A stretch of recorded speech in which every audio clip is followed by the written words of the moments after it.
They can bury the truth, but they can't kill the soul.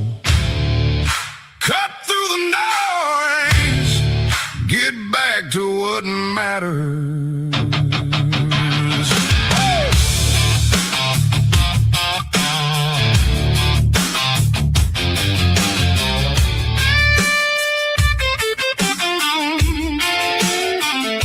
Stomp that floor, raise that hand, hear that truth roll across the land.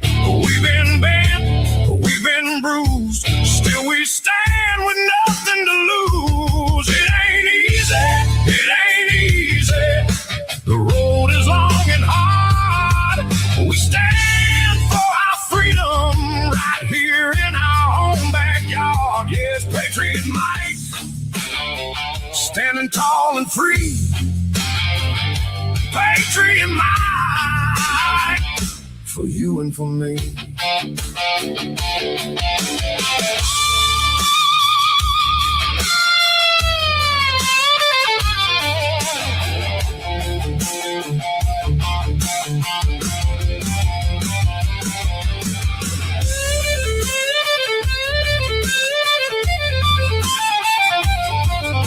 Strap in. You're live with the Patriot Mike Show.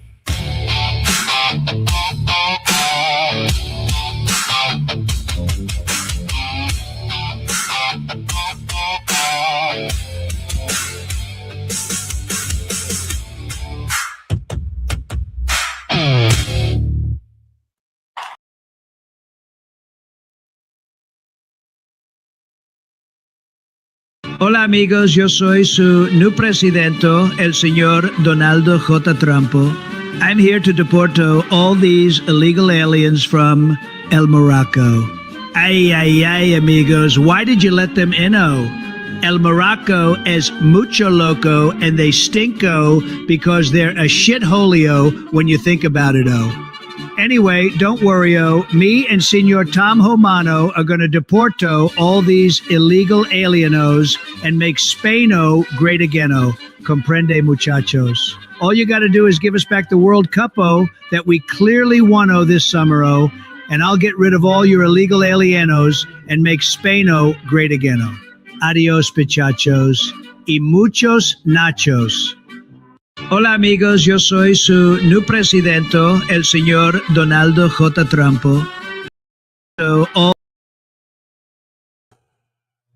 Good morning, Patriots. How you doing today? This is Mike the Patriot coming to you live from the downtown metropolis of LaMonte, Missouri. And you know, the joke behind that is there is no downtown LaMonte, Missouri. Nothing but a bunch of abandoned buildings and dilapidation. There's nothing there. The train don't even stop anymore. That's probably why there's nothing there. Thank you for that, Dozer. First thing this morning. Good morning, Body. Okay. Good morning, Body. It's a happy Friday. It is Friday. You know what the Friday means? It means I'm broadcasting on all the channels. That's right, ladies and gentlemen. All the channels everywhere at the same time. It's amazing. Isn't modern technology amazing? You know, when I first started doing this, you couldn't do this, by the way. You had to pick one or the other. That's why I started on Facebook, because it was the easiest. But things change. Times change. Isn't it interesting how times have changed? By the way, this portion of the Patriot Mike Show is brought to you by, wait for it, there it is, Agape Solutions Group. That's right. Agape Solutions Group. What is that, Mike? What you talking about, Willis? Well, let me just tell you. So this is a friend of mine. These are a couple of friends of mine. I've known them for years. They're good Christian folk. And I always say, I mean, even though the name of their company is Agape, it's like God's love. There's no such thing as a Christian business. There are only Christian people that happen to be in business. And these are some of them folks, best folks on earth. And let me tell you, if you have a business, from 1 to 10,000 or 100,000 employees, whatever you have, or you're in a position where you can make these kind of decisions for the company you work for, I highly recommend reaching out to these folks. You can reach them out to them with a special email that they set up just for the Patriot Mike Show audience. And that's PatriotMikeShowSavings at gmail.com. PatriotMikeShowSavings at gmail.com. PatriotMikeShowSavings at gmail.com. What do they do? Well, they will show you how you can save a fortune by keep off the benefit packages you give to your employees. Now, we all know the number one cost. I'm trying to talk over the screen here. The number one cost of business anywhere, any business anywhere, the number one cost is your employees, is your manpower. That's what costs you the most money.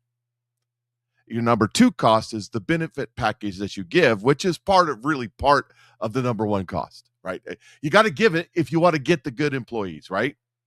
Well, that's where Agape solution groups come in, because what they do is they sit down, review what you have, and show you solutions that can save you fortunes without reducing your benefits and maybe even adding benefits. I mean, increasing the benefits that your employees have.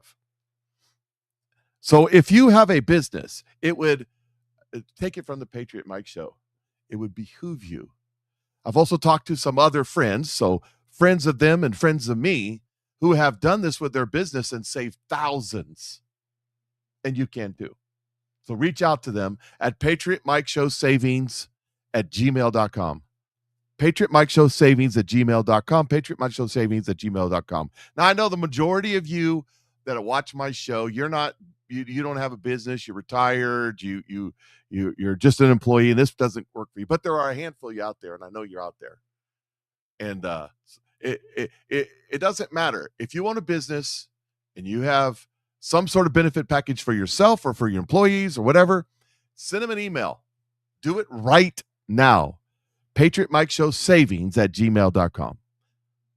All right, let's get on with the show. Today is the day that the Lord has made, and I will rejoice and be glad in it. Absolutely every time.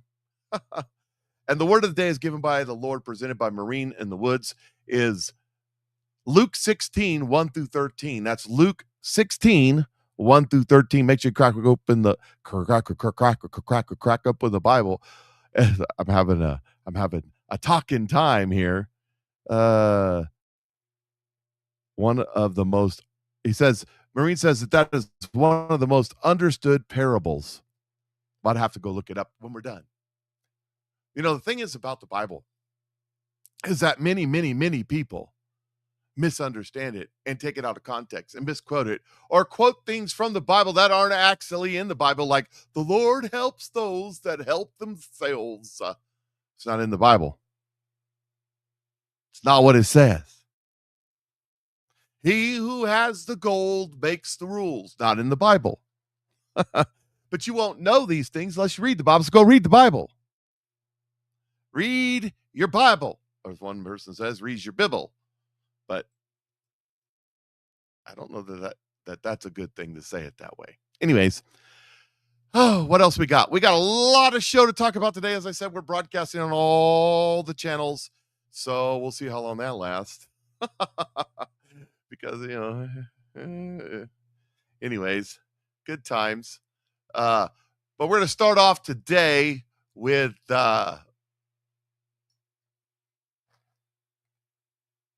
not with the Babylon Bee. I'm going to save that for later. Yes, sir. We're going to start off today with what's going on in Spain. There is some serious happenings in Spain, and things are starting to fall apart in a big way. Trying to get this here loaded.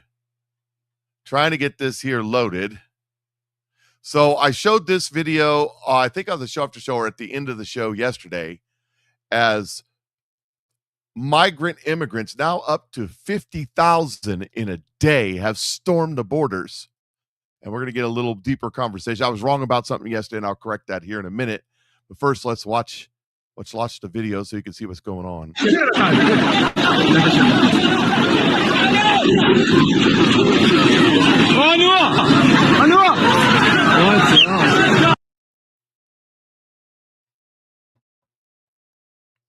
Yeah, Star Wars says Spain is overrun by Moroccans.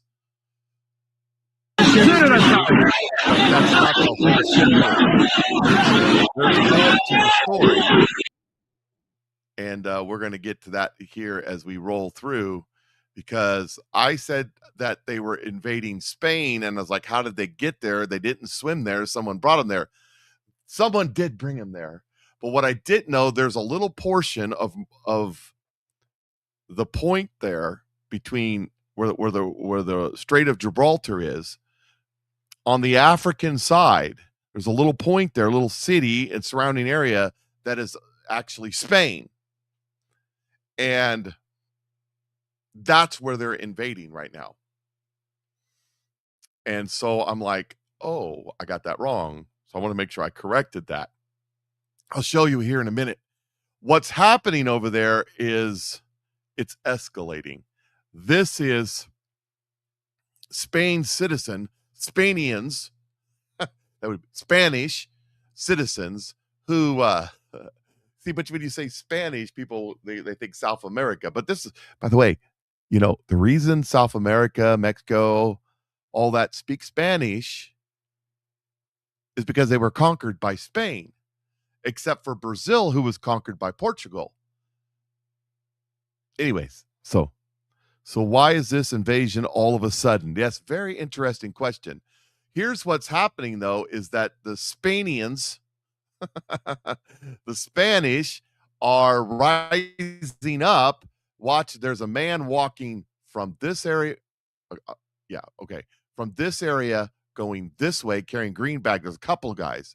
These are all Spanish citizens, and they're not having it.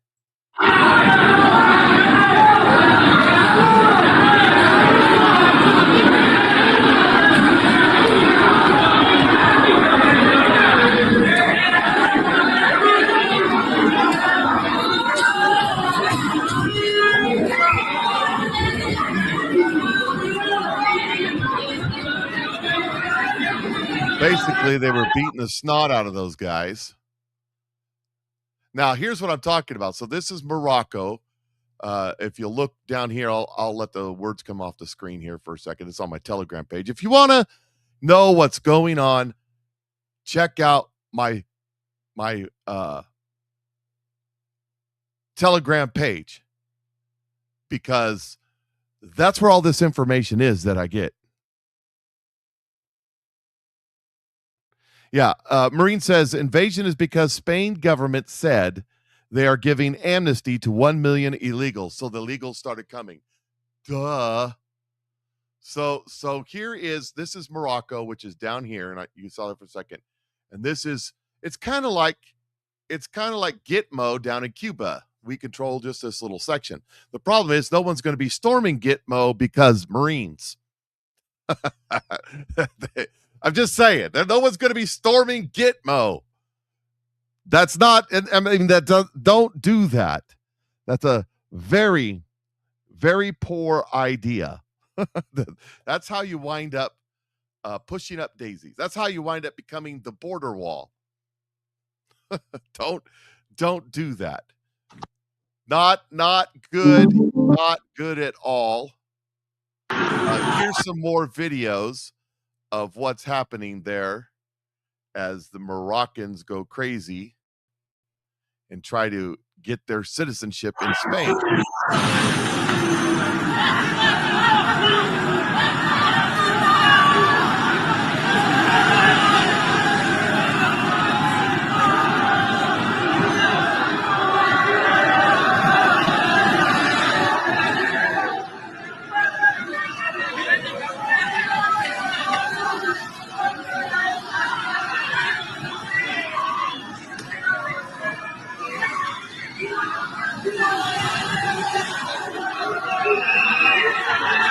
Just a ton of people, just coming and coming. Imagine how scary it would be to live here.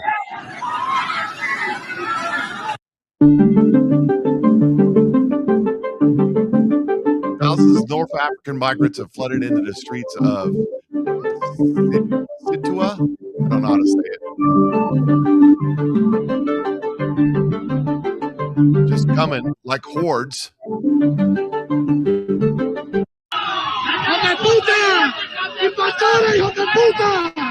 Residents of the city are taken to the streets as the invasion of illegal immigrants into their homes.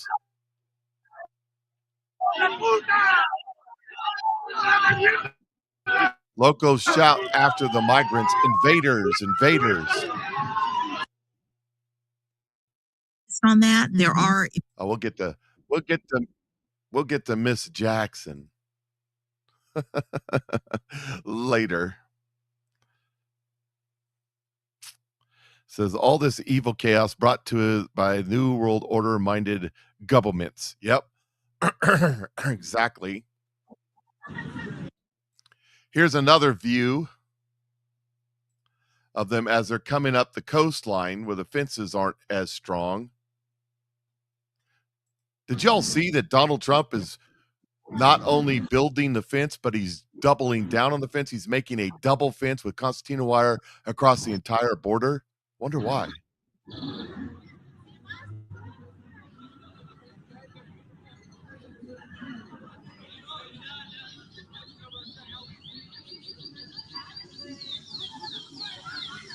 Have been pouring in, and they are now, Spain has now decided to send in the military. It might be a little bit late for that. They're going to have a lot of work on their hands. I don't know how you're going to find what tens of thousands of these men who are now on this tiny little island city. But, you know, the people wanted it. They asked for an emergency to be declared. It sounds like the Spanish government resisted it at first. And the latest news is they are going to send the military in, Sandra. To restore order, calling it absolute chaos. So we'll continue to watch this story, and we'll be back here tomorrow.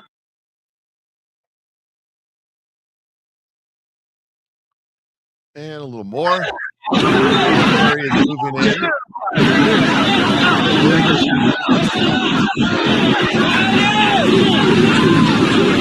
I wouldn't be surprised with this globalist socialist country that the military doesn't turn on their own citizens. Would not surprise me. Increíble la situación.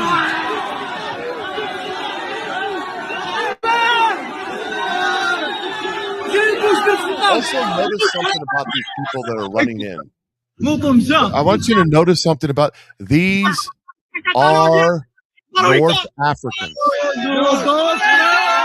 notice something about them,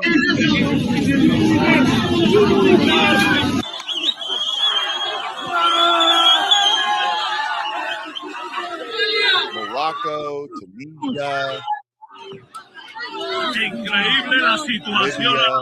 Libya.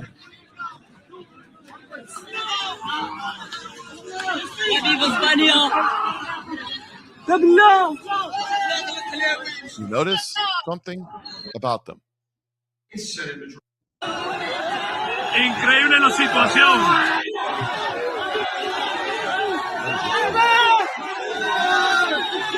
Mouse to work here. It's Mousian. Democrats, no, that's not what's about them. They're not black.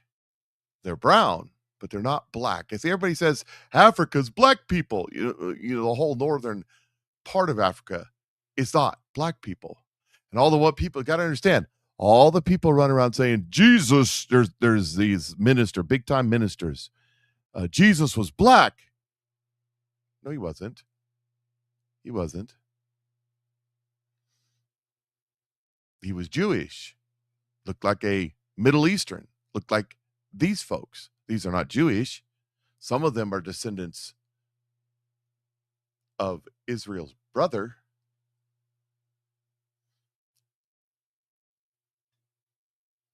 Just saying.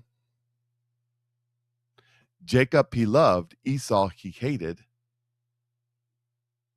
Just saying. I know those are tough words. Yeah, read your Bible.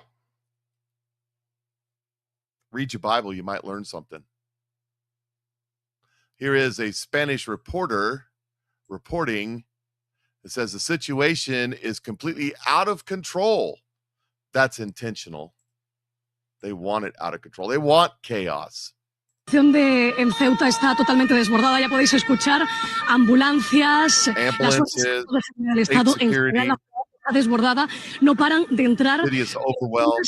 miles de They're personas. coming in by the hombres, thousands, men, mujeres, women, and children. cruzando. Okay, Podemos the ver press. empujados. How many women and children do you see? Se ha producido una situación crítica, había un centenar de personas, vemos a muchísimos niños, Sandra, cruzando How many children? frontera. Como decía, esta mañana se ha producido una situación muy crítica. Centenares de How personas many están children, she says. en la frontera, ser filiadas por la Guardia Civil. Se ha roto el cordón policial y desde entonces, primera hora de la mañana, no han parado de llegar, como digo, hombres, I don't hardly see any women. niños. There's a handful of them. Hace un rato, dato no oficial, unas 5.000 personas, pero ese dato posiblemente sea mayor. Y mañana, que estará aquí el ministro Grande Marlaska, nos lo podrá confirmar. Los vemos que entran, muchos de ellos exhaustos, porque como decimos, están cruzando esa frontera a nado. Exhausted because they're swimming. A pie, como quieren, cruzando el espigón del Tarajal. Esta mañana escuchábamos al gobierno de Ceuta que estaba pidiendo la emergencia nacional. Escuchamos que dicen gracias España, al grito de viva España están entrando aquí a territorio de Ceuta. An unholy alliance. Christian charities profit $1 billion. Feed program to resettle refugees, 40% of Muslim. What are we talking about? What are we talking about here? What is this? Well, let's just take a little look-see and see what we're talking about. Breitbart News reporting. An unholy alliance, Christian charities profit from $1 billion feed program to resettle refugees, 40% of Muslim. They thought they were officially nonprofit organization, Catholic Charities, Lutheran Social Services, and several other Christian organizations are profiting from lucrative contracts with the federal government to resettle refugees in the United States. Now, this is from 2015. Think about that. This is from before Trump. In fiscal year 2015, the State Department, through the Bureau of Population, Refugee, and Migration, and the Office of Refugee Resettlement, spent more than $1 billion on programs that settled international refugees vetted by the United Nations, because, United Nations, they vetted people so good that they had United Nations workers on the ground on October 7th helping to slaughter the Jews.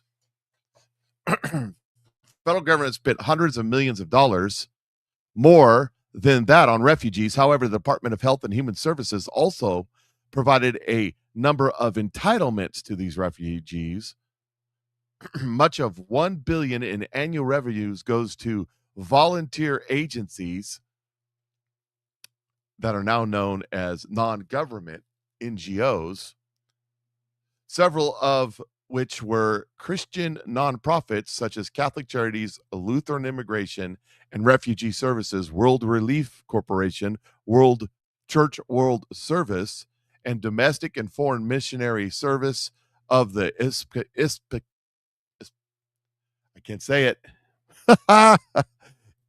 Episcopal, doggone it, church. That's the one that Tucker Carlson used to belong to. Also referred to as I can't say it. Migration Ministries. If I didn't look at the word, I could have said it. Who were contracted on behalf of the government to help these refugees get settled in their homes in America. If you're watching on one of the other channels and you don't normally watch the Patriot Mike Show, you will know that I am horribly dyslexic and I can say words if I don't look at them, but if I look at them, it's over. Forget it. 5 of the top VOLAGs, or now non-government organizations, as we would call them, are Christian nonprofits. The other 4 are Hebrew Immigrant Aid Societies and International Rescue Committee and U.S. Committee for Refugees and Immigrants. The Episcopalian, I almost said it right, Community Development Council, after providing 3 to 4 months of resettlement services to refugees, having been well compensated for their assistance services, these Christian nonprofits stopped providing services and are now required to keep track of their local location in the United States. So this stuff goes back. Everybody thinks it was Joe Biden. This stuff goes back to well before Joe Biden and even before Trump.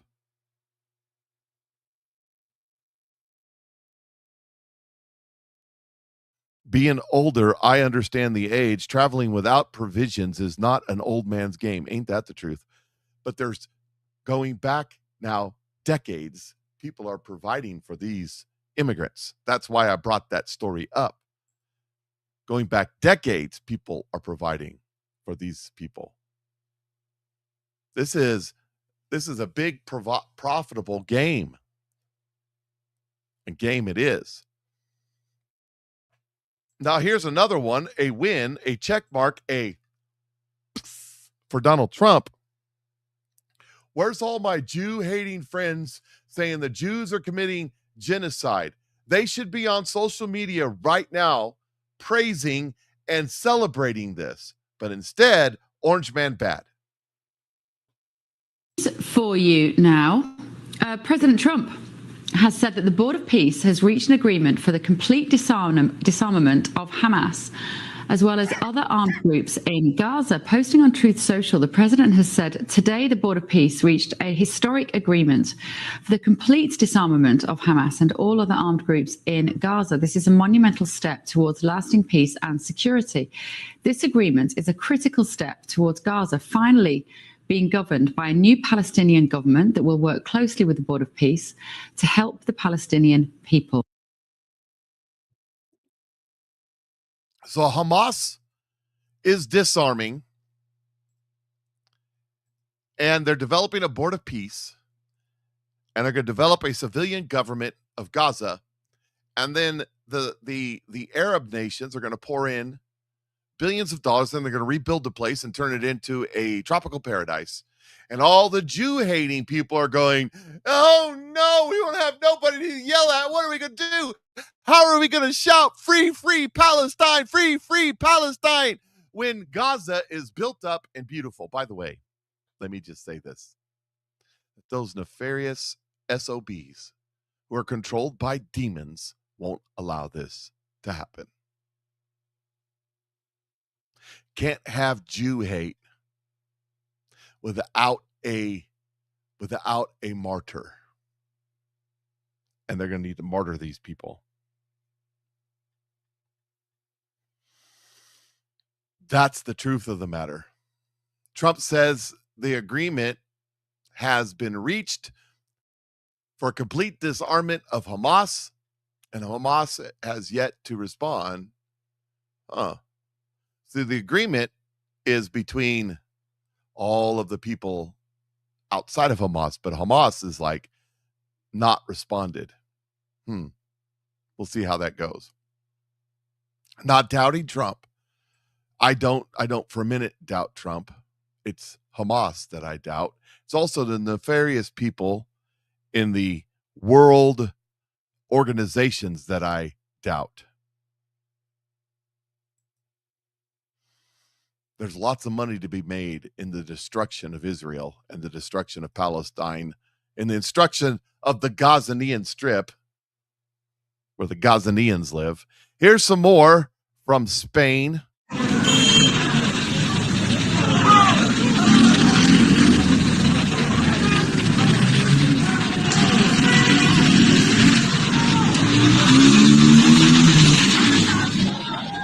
Just running. I mean, it's pretty wild.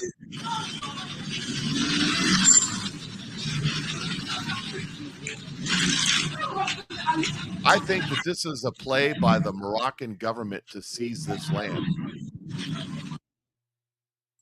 among other things.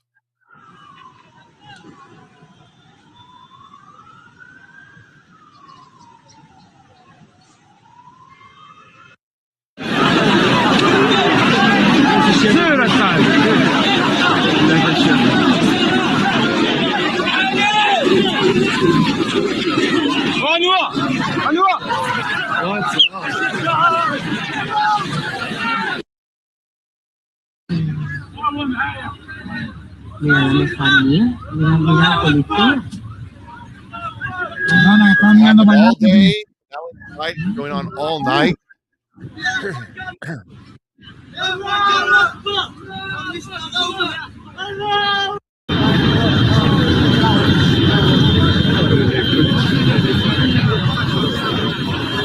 Oh, wait. Let me go back to that one. Did you hear what they were saying?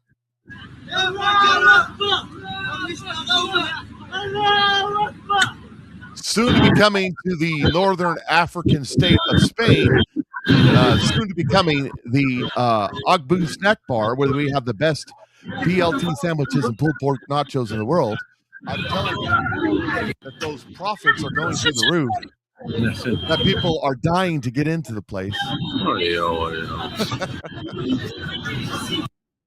Those pulled pork nachos are the bomb. Did you see? This is right at the border, and some places are saying this is on the Morocco side, some are saying on the Spanish side, so I don't know where, but they're mostly peacefully entering into Spain.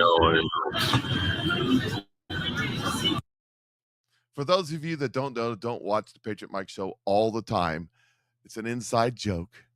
It's an inside joke. When I was in the Army, they used to kind of mock that because, and I've kind of picked it up because I don't want to honor their God because their God is not my God. I don't want to do that. But we used to say Agbu Snack Bar. And that turned into this, the Agbu Snack Bar, established 2023 by the Patriot Mike Show. It's all over the world, all over the country, especially the Middle East, like I said, where the profits are going through the roof and people are dying to get in there. It's just a fantastic place. Best pulled pork nachos, which are the bomb, I'm telling you, and BLT sandwiches there are in the Middle East. How much planning would it take to transport that many people? I'm just saying, that's true. I mean, it didn't happen yesterday that 50,000 people walked into the place. That didn't happen yesterday on accident. That's not the way that things work.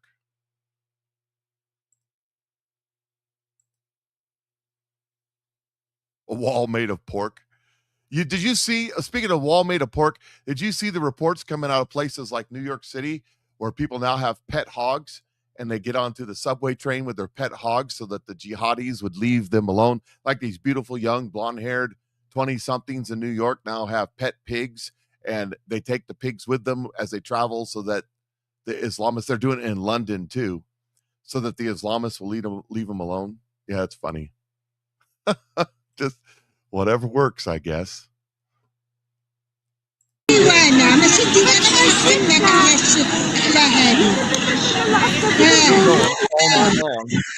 night long.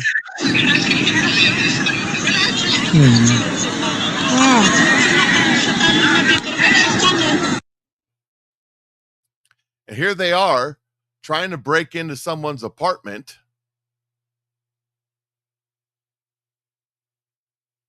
Spanish Interior Ministry estimates about 49,000 illegal migrants crossed into the city and state in the last 24 hours from Morocco. France is strengthening its controls at the Spanish border amid the influx of illegal migrants from North Africa into the enclave of, I don't know how to say it, Ceuta Le Perisin. That's the person. That's the guy's name. So I don't speak the French either. Nein sprechen Sie Deutsch. It's the only European language or words that I know.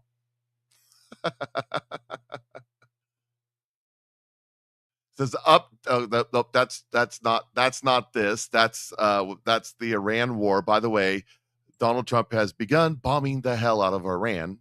Good news, I guess. Should this be a concern to the United States? In that this is the same people that were trying to do the same thing to us, yes. But in that Spain voted for a socialist communist government and this is what they get? No.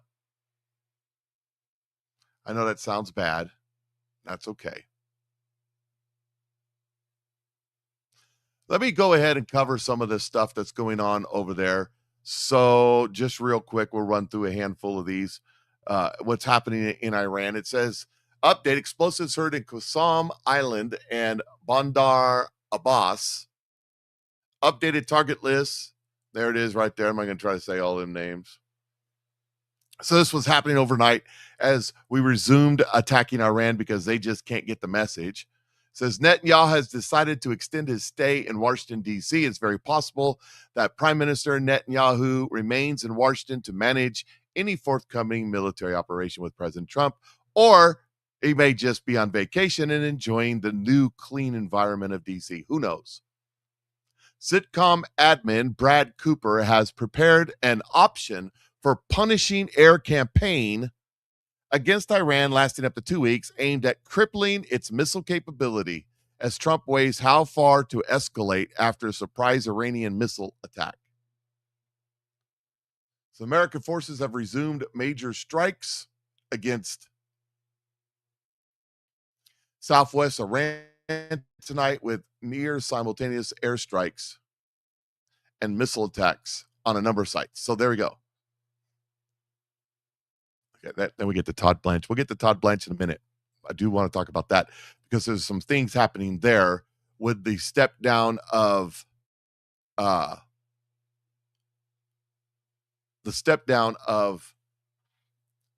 Pam Bundy as Attorney General and Todd Blanche being put in as Assistant Attorney General and now nominated for the job.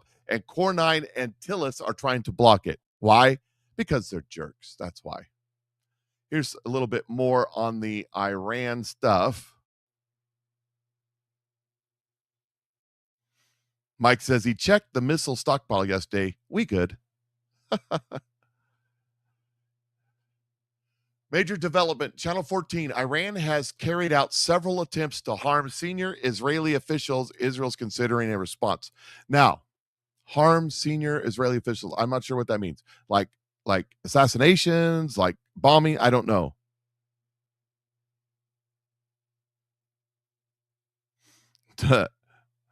Star Wars over there trying to stir the bucket in New York City in the comment section. Now, this is interesting. This is an interesting development. So Ukraine struck a couple Iranian ships that were going back and forth between Russia inside the Black Sea. Very interesting. Very interesting. And then Iran threatened Ukraine, and Ukraine responded. Ukrainian forces issue threat against the Islamic Republic despite recent calls between the two countries' foreign ministers aimed to defuse the situation, blah, blah, blah. So this is the quote from the Ukrainians. We, alongside with our American brothers, will F you up like you've never been effed up before, you effing pigs. You effing uncivilized animals. Now, how do you really feel about that, Ukraine? This is just an odd circumstance. I don't know what the heck's going on in the world.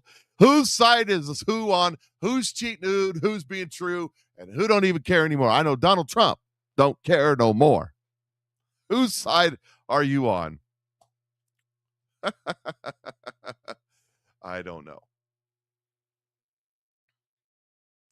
See, El Mayadeen, Iran has announced that Ukraine will receive a response to the sabotage operation against the merchant ships. It wasn't sabotage. They hit them with drones. But anyways, it doesn't matter. That doesn't matter at all. It's irrelevant. This is from British Patriot. Don't know him, but sounds like a good guy. Britain, Europe, and America have two enemies, Islam and the left. But you digress because they're the same people. Doesn't matter. So this right here, Joe Kent, Mr. Sellout Trader himself, had to get into the act. He says, this is why you don't start a war without clearly defining your desired end state, outlining how the end state will be achieved, anticipating how the enemy will react, and specifically the metrics of how you will know. To which Stink Eye here says, Iran started this war 46 years ago. They have advertised a very clear desire in state, deaf to Israel and the United States. They have followed through on how they believe such an in-state will be achieved, global proxy actions against military and civilian targets, and the sale of weapons to adversaries of both nations. They accurately anticipated how the U.S. and Israel would react until Donald Trump showed up. The metrics for the desired in-state are pretty clear. Even so, Iran has found itself in a global bombing campaign in search of a viable strategy to achieve its desired end state. And there you are carrying water for the left, for what is left of the IRGC. A subpoena and forensic audit of your and your wife's finances would most likely be illuminating. Why is it that all these people like Thomas Massey and Marjorie Taylor Greene and Joe Kent and Tucker Carlson, we know where he's going. Why all these people come out like they have? Because they're paid to. They're paid propagandists, and it's going to come out. It's definitely going to come out. And I got more on that subject. We got some things to talk about, some things to watch out for sure, as we roll through this. I think I got one more video here. Let me get through this here. Kind of a board of peace. Nope.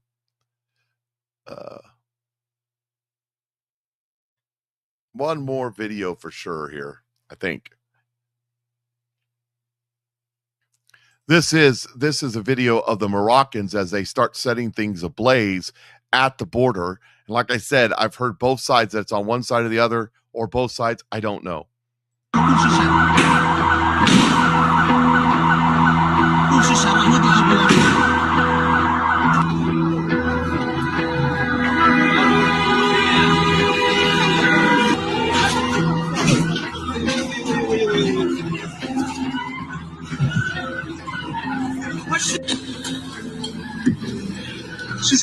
شو كيشيروا عندك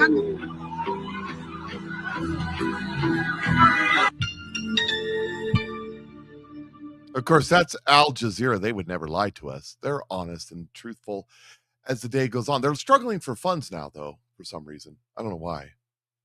I wonder what would cause them to struggle for funds. Weird, right? I mean, who'd have thunk? Come on, computer. Waiting for my computer to catch up here. So, as we go through this and we see what's going on, here's video of trucks in Morocco carrying thousands of people, multiple trucks carrying thousands. Who's paying for this, by the way? All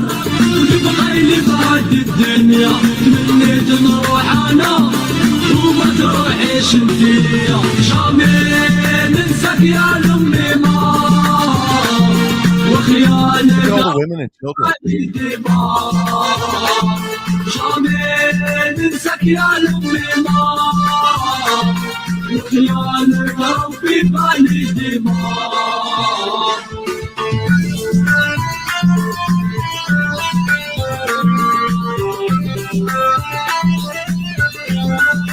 Yeah. Isn't it wonderful? Look at all the women and children running to safety. Not. Now, here's another video of the trucks that are trucking these people in. You know, it's just like down, they would load them up in trains and bring them up to the American border. Same people, same plan. Overwhelm the system and destroy the nation.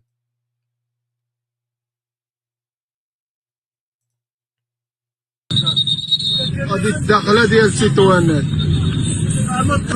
لطيفه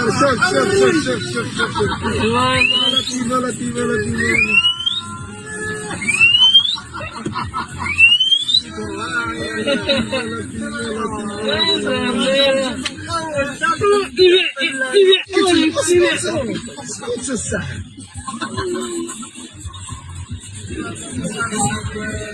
Hola, Tivo. Well, what do you think?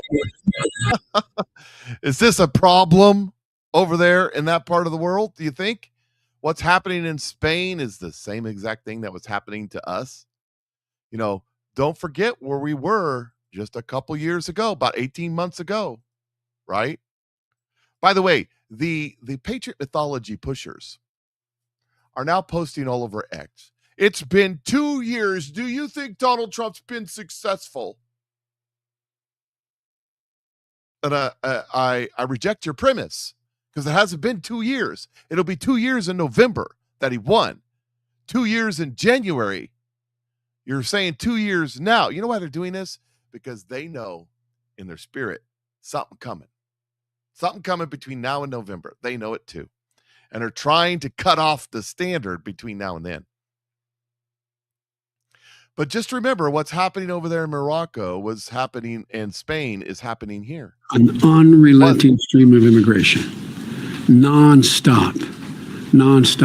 An unrelenting stream of immigration. Non-stop. An unrelenting stream of immigration. An unrelenting stream. Why would you want an unrelenting stream of immigration? Does that make any sense at all? Why would you want that? Makes you wonder. Makes you consider. Maybe we're not being told everything.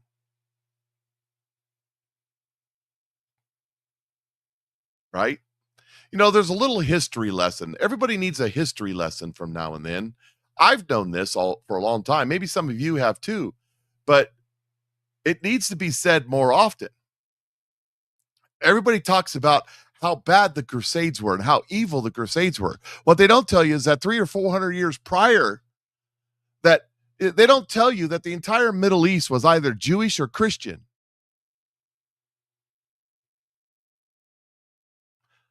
They don't tell you that, you know, in Revelation, where God sends a message to the church, to the seven, is it 7 churches? Tell me. I mean, that those are all Muslim cities now. In places around Turkey. That they were all conquered. They don't tell you that the heads of the Christians and the Jews were stacked up as high as the head of a horse. They'll tell you that. Convert or die. So here is a little bit of a history lesson in case you needed one.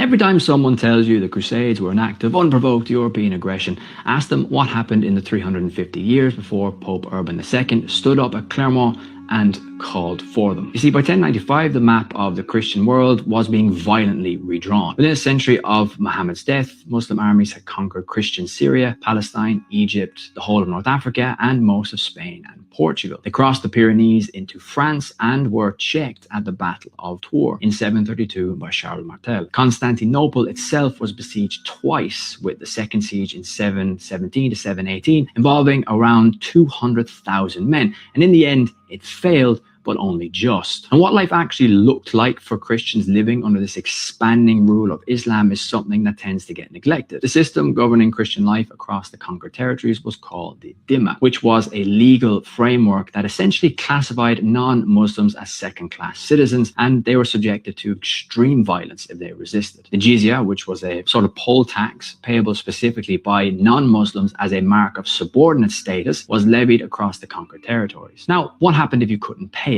When Amir conquered Tripoli in Libya in 643 AD, he forced the Christians to hand over their wives and children as slaves to the Arab army as part of tax payment. The slave raiding of Christian populations in Spain and North Africa would continue for centuries. Now, this had a long-lasting impact because over the generations, this created a steady demographic change that gradually reduced many Christian populations to minority status, and in some regions, they eventually disappeared completely, like in Arabia. In Spain, Eulogius of Cordoba, who was a priest and scholar recorded the executions of 48 Christians in the city between 850 and 859 AD. Most were beheaded under the emirs Abdurrahman II and Muhammad I for blasphemy and apostasy under Islamic law. In other words, they denounced Islam and refused forced conversion. Eulogius himself was beheaded in 859 AD. So the immediate trigger for the First Crusade was after the Battle of Manzikert in 1071, where the Seljuk Turks destroyed the Byzantine army and swept across Anatolia. Pilgrims returning to Europe brought reports of harassment, robbery, violence, and murder. And by 1095, the Byzantine Emperor Alexios I formally asked Pope Urban II for Western military help. Roughly 2/3 of the land that had been Christian at the time of the first Islamic conquest had been taken before the First Crusade was ever launched. None of this makes everything that happened during the Crusades justifiable. The massacres, the opportunism, the sack of Constantinople by Crusaders in 1204 are certainly a stain on that legacy. But presenting the Crusades as unprovoked act of aggression requires you to bury your head in the sand and ignore 3.5 centuries of military conquest, a documented system of legal discrimination against Christian populations, slavery, and a formal request for help from the Byzantine Emperor himself. Doesn't excuse everything that came after, but it does explain what Urban II was responding to and why hundreds of thousands of people answered his call. This right here is the reason for the Crusades, and here are all the countries that used to be Christian countries that were taken over by Muslims, by Islam. Here's everywhere in the Middle East. All of these countries used to be Christian. If you look over here in Egypt and North Africa, all of these countries also used to be Christian, but they were taken over by Muslim extremists who were conquering it for Muhammad and Allah. They were beheading people. They were doing extremely horrible things, including rape to the women and children. And how many people did they kill? That's one of the biggest questions. Well, we do have an estimate here.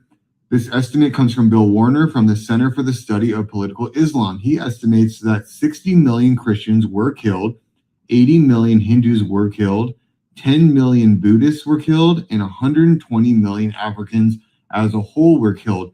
This was all in the name of Islam, and they took hundreds and hundreds of thousands of slaves. But you don't read about any of this. But right now, we are being conquered by Islam. The same thing is taking place. They are invading all over Western countries. Crusades will have to come back. Some very prominent people are saying the exact same thing, that we are being overrun by Muslims and the Crusades will have to come back. It's the only way to stop it. It's demographically, because we are already overrun, power sits with the Muslim religion, power sits with Muslim leaders. Are you done? And the government. Is the nation done? You know, I'll never say we're done because we're still here fighting. I believe there will come a time not too far from now when the British people, true British people, will have to make very difficult choices. Either they will flee eastwards to Eastern Europe with our much more stronger Christian neighbors, Poland, Hungary, those countries, or they will seek asylum, flee, try to come to America, or they will stand their ground. But certainly the time of the Crusades will need to come again if we are to return. What do you mean by that? We are overrun in every way, in every sense. Demographically, all births, Muslim births outnumber births to every and all other religion. This is no commentary on anyone's religion. This is just pure fact. Our mayors who control funding in our capital cities are Muslim. Mosques are not churches. A mosque is being built at the outermost, tippy-most end of Scotland and at the furthermost reaches at the end of the other side of our tiny country. This is about a takeover. And of course, America understands, because you have Minneapolis, because you have Dearborn, Michigan, and I see it all the time, these blue centers where they absolutely load it up with multiple occupancy. Yep. What are you going to do about it? What are they going to do about it? At this point, I think it was the king of Saudi Arabia, or the crown prince of Saudi Arabia, that said the first nation, the first Muslim nation to get nuclear weapons will be Great Britain. That's their goal and plan, anyways.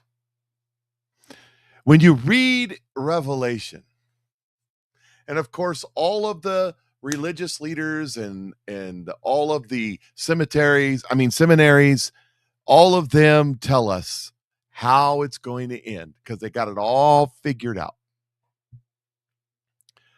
What if it's not what you think? What if all of these nations, and everybody's saying it's the Catholic Church, everybody's saying it's the old Roman Empire, everybody's saying it's the European Union. What if it is, but it ain't them? What if it's Muslims? What if the Catholic Church gets conquered by Muslims? I mean, you got a pope right now that's bowing to them and wanting to form a unification religion. Let me tell you something. Muslims don't unify with other religions. You surrender to them or you die. Those are your choices.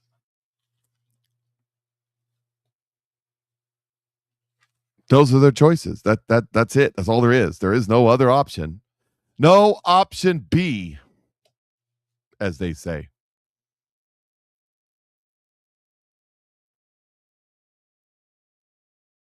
So here. This is interesting. Let me get this queued up. Deciding where I want to go. It doesn't much matter. You just go whichever way it goes, right? Is that the way it works? Just go with the flow. Zoltron has got the answer, as usual. Babylon B reporting tomorrow's news today. To fight anti-Semitism, Zoltron announces mandatory safety camps for Jewish residents. New York. Mayor Zoran Mandami, or Zoltron as I affectionately call him, already made good on his pledge to combat anti-Semitism as on Thursday, he introduced mandatory safety camps for Jewish residents. Beginning in August, Jewish New Yorkers will be removed from their homes and placed into special designated camps set up throughout the city. Will they call them ghettos? I'm just asking. There, everything they need will be managed for them, and they'll be able to put in an honest day's work as they get used to their new life under the control of the mayor's office. The best way to keep Jews safe is by concentrating them into tiny camps away from those that would harm them or do them harm, Zoltron explained. These camps are part of my final solution to the anti-Semitism problem. To make the process as effective as possible, each Jew will be assigned a special number for identification purposes and be placed in a camp based on their previous fitness for work, age, health, gender. But how can they tell their gender? How can we tell gender? That's an interesting question. I guess you can only tell the gender of the Jews. And the best part, it's all paid for by the government, Mandami said. Your tax dollars put to good use. Zoltron offered to have the city's Jewish population transported to these camps via train to make the transition easier. We have big plans for this program, Zoltron said. I'm sorry. Did I say program? I meant program, not program. Program. I don't know. At Publishing Time, Zoltron had issued a special invitation for Israeli Prime Minister Benjamin Netanyahu to come tour one of the camps. I mean, why wouldn't he? It sounds like an excellent idea. Also, meanwhile, not to be outdone, California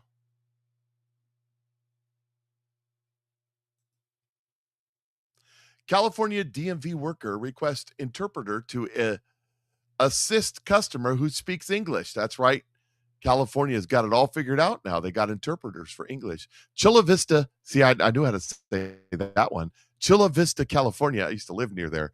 A worker at California Department of Motor Vehicles requested an interpreter to help translate for a helpless minority customer who came in only speaking English. Maria Garcia Perez, who could only understand Spanish, immediately called over her supervisor when the awkward situation presented itself at the counter.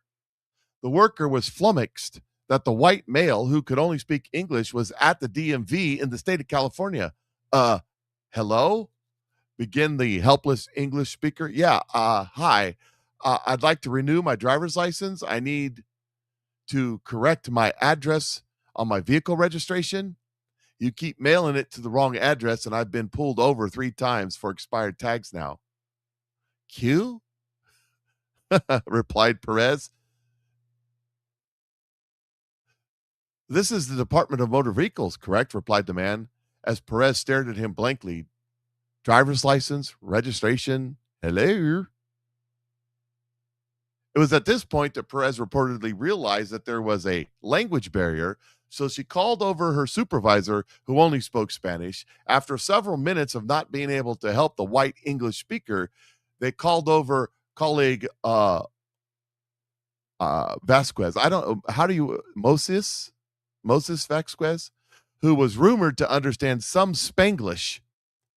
At publishing time, Vasquez and DMV customer had spent several hours establishing that they both knew the words burrito and taco, but sadly were not coming any closer to resolving the man's vehicle registration related needs.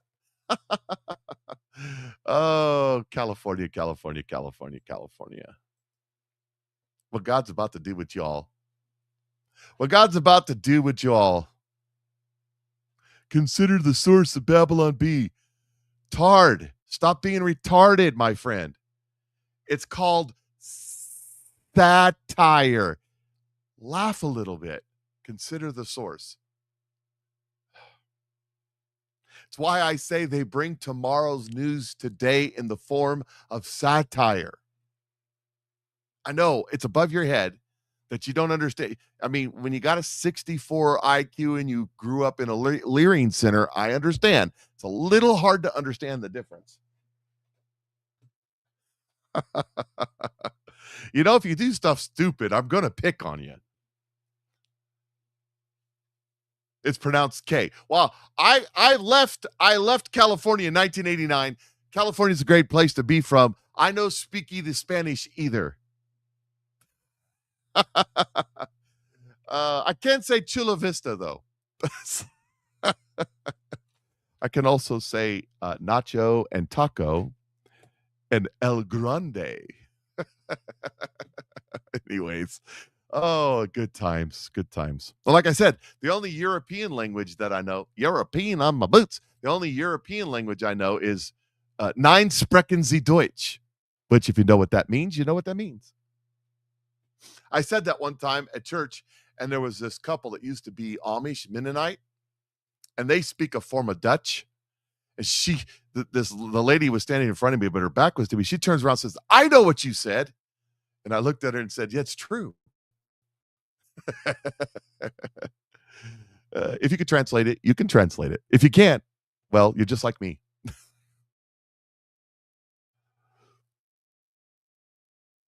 So I don't either, but working in California. Well, see, I've forgotten all that when I picked up my redneck yeez here in central Missouri. I mean, my neighborhood, I live in Little Tijuana, by the way. LaMonte, Missouri is Little Tijuana. I'm just saying. My neighbors are great, though. They're awesome. I don't have any problem with them. Except, well, most of the time they're good about this, too. But they'll have their parties. They love to party. And the music will be loud. And you're trying to go to sleep. But usually by 11 o'clock or so, they turn it off. No, don't speak German. Exactly. Marine knows because he was probably over there for a little while. Dutch is German, it's yes, kind of like Dutch is German is kind of like saying Canadian is English, American is English, Australia, New Zealand is English. It's kind of like that, you know. It's similar. We should call it Americanese because we don't speak the same way they do overseas. We don't speak the Queen's English. Anyways, let's get on with the show because I want to talk about a few other things, and we'll get maybe we'll get to some more Zoltron stuff. Maybe we won't. But I'm going to talk about the AAG, Todd Blanche, and Donald Trump's nomination of Todd Blanche to be the AG, and the opposition from Republicans, especially those that Donald Trump didn't endorse. You can take the boy from California, but you can't take the California out of the boy. I have spent the last 30 years trying to get the California out of the boy. California is a great place to be from. Now, my uncle's in the comment section says California needs to hear the word. Revival's in the land. It's coming. It's coming. That's my uncle, Mr. Ripley, my Uncle Kirk. He just moved back to California because he's a glutton for punishment. He's got his kids and grandkids and all that out there, so I understand. But he's still a glutton for punishment. You know, like I said, California's great. California is a cereal state. Fruits, nuts, and flakes. I mean, come on, man.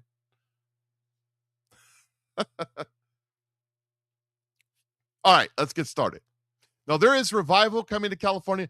God's about to bust California wide open. I mean, just watch what happens. There's going to be some big names in churches in California that are going to be brought low.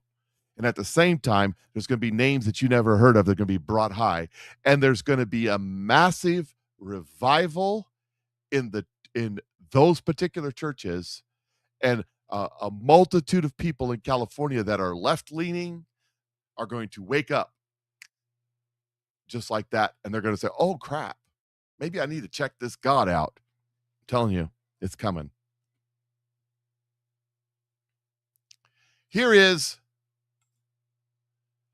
Donald Trump. Todd Blanche is a star and everyone knows it.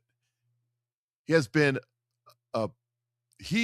the potential to go down as the greatest attorney generals, as one of the greatest attorney generals of all time. However, John Cornyn of Texas and Tom Tillis of North Carolina, both whom I refuse to endorse, and whose political careers have been ended by my action, are refusing to vote for this great nominee, who will remain at any event as acting. Remember, both Cornyn and that's an important line that he just put in there. We'll get into deeper on that. Both Cornyn and Tillis voted for Merrick Garland and others, too numerous to mention. I have no objection to temporarily withdrawing Todd's name if they do not do the right thing and putting him back after Cornyn and Tillis are out of office at the end of the year. See ya, wouldn't want to be ya, and all of that, right? Oh, you've got to know. You've got to know. You've got to know. Kevin says, if you pay attention, you can figure out a lot of different languages. Most have words that sound the same. Well, you know why? There are classifications. So your Latin languages that are derivatives of Latin, such as Spanish, Portuguese, French in some sense, trying to think of some other, and some of that pulls over to some of the languages that, some of the dialects that come out of southeastern Europe. Some of the so-called Slavic languages have some of that in there. Then you have the Germanic languages, which English is a derivative of the Germanic languages. So your German, Dutch, Belgium, and then of course there's some French influence there, and then all of Sweden, Norway, all of that. Those are all Germanic influence, German influence from back in the Viking days. And English is a combination of Celtic languages and German languages. And I'm not even a linguistic. I can't even say the word. How do you know all that, Mike? I've read books, Discovery Channel, that sort of thing. You know, things that interest me, I know. And that interests me. So now I know. All right. So here is, okay, we'll get to some more on the Cornyn stuff. My computer is like, it's painfully slow right now for some reason. Here is Fox News reporting on Todd Blanche and the stall that's happened in the Senate. By the way, they go on vacation today, I think, don't they, this weekend? canceling a vote on Todd Blanche's nomination to become Attorney General on a permanent basis. Senators John Cornyn and Tom Tillis are stalling this process. They're demanding the DOJ provide written assurances on the status of an anti-weaponization fund tied to President Trump's IRS settlement. Stands as it is now, right now. Would you vote? Well, I'm not prepared to vote yes. Let me put it that Would you? The delay could make it harder for Blanche's nomination to reach the Senate floor before the August recess. And the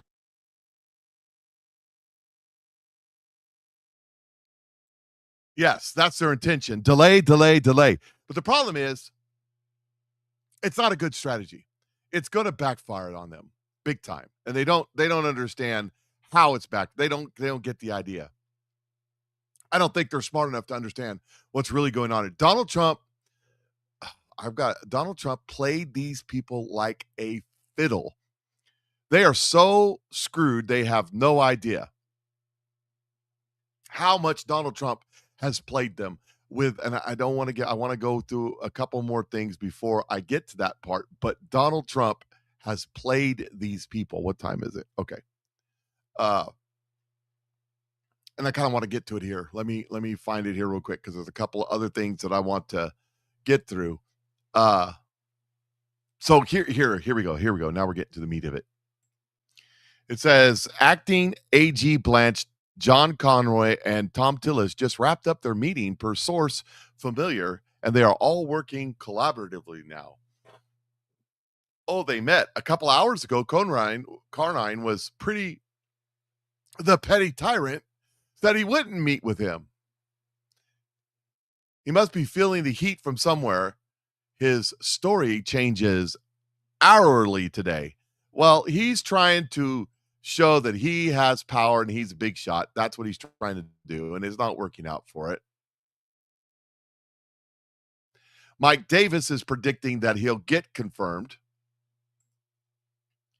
He says, I don't know when he said this, but Blanche will get confirmed next week as planned, likely Saturday instead of Thursday. So he's saying tomorrow. Mind you, they go on vacation here shortly. I don't know what day they're planning on going on vacation, but they're going. So it's going to be interesting to see how that all pans out. Now, here's the trap that Donald Trump set up for them. Since Blanche was confirmed as deputy AG, so he's already been confirmed by Congress, okay, or by Senate as deputy. He can stay as Attorney General until 47 retires from presidency. And so he asked Gronk. And Gronk says, yes. As confirmed, well, let's just scroll this down because I got the whole thing here. As confirmed deputy AG, Blanche can exercise all AG duties under 28 USC 508 with no time limit. FARVA caps do not apply here. So he can keep running DOJ for the rest of the term, whether confirmed or not. Your claim holds. Under 28 USC 508, the Deputy Attorney General may exercise all the duties of vacant AG office with no statutory time limit. Blanche remains Deputy AG so he can continue acting AG indefinitely, including through the end of the term, separate from the FARV's 210 day caps, 210 days cap that applies to other acting roles. Senate confirmation not required for him to keep serving this way. Say, what? What just happened here? So we had Pam Bundy. She was confirmed relatively quickly. Everybody hated her. She did things so that they said they did things so that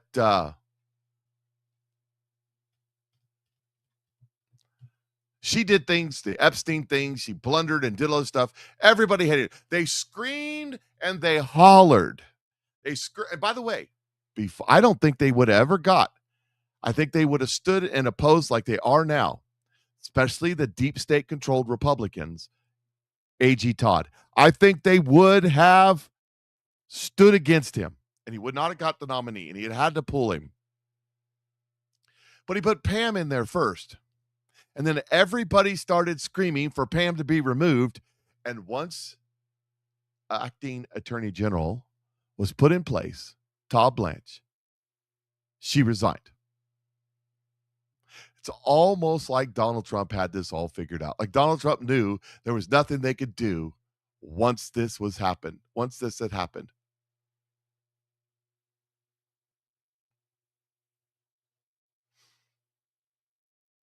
It's almost like it was all set up. And it blows me away. As I think about it, I consider it and I say, you mean to tell me that Donald Trump knew what he was doing? That's weird. And then there's this story.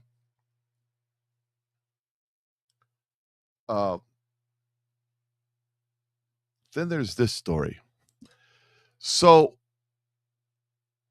I saw a couple things that I think I'm going to put together. Okay.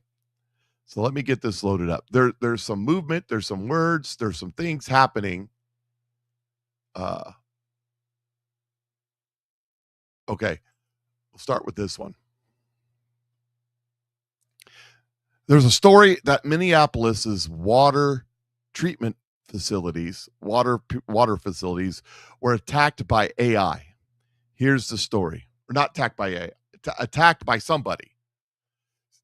CISA urges water and waste systems sector to protect OT against activity targeting PLCs.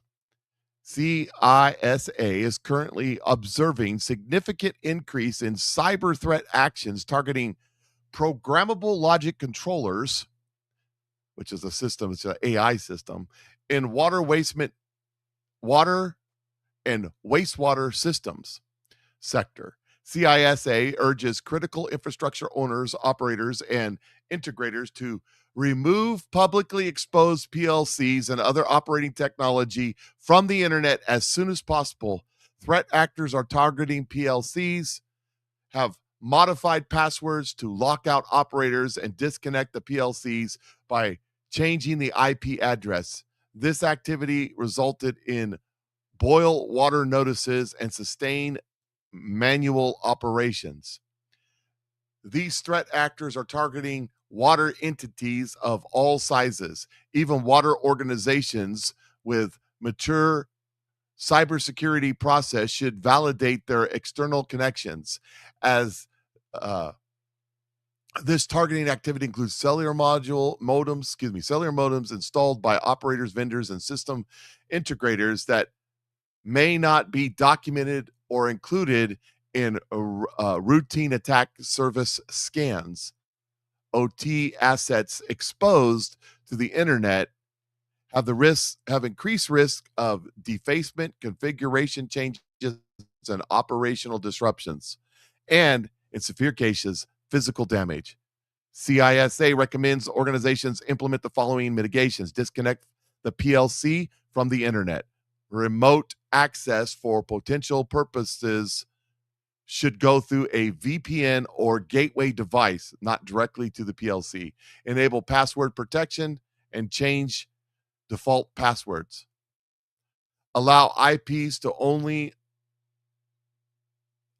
list IPs to only allow remote access from known engineering laptops or other critical OT assets.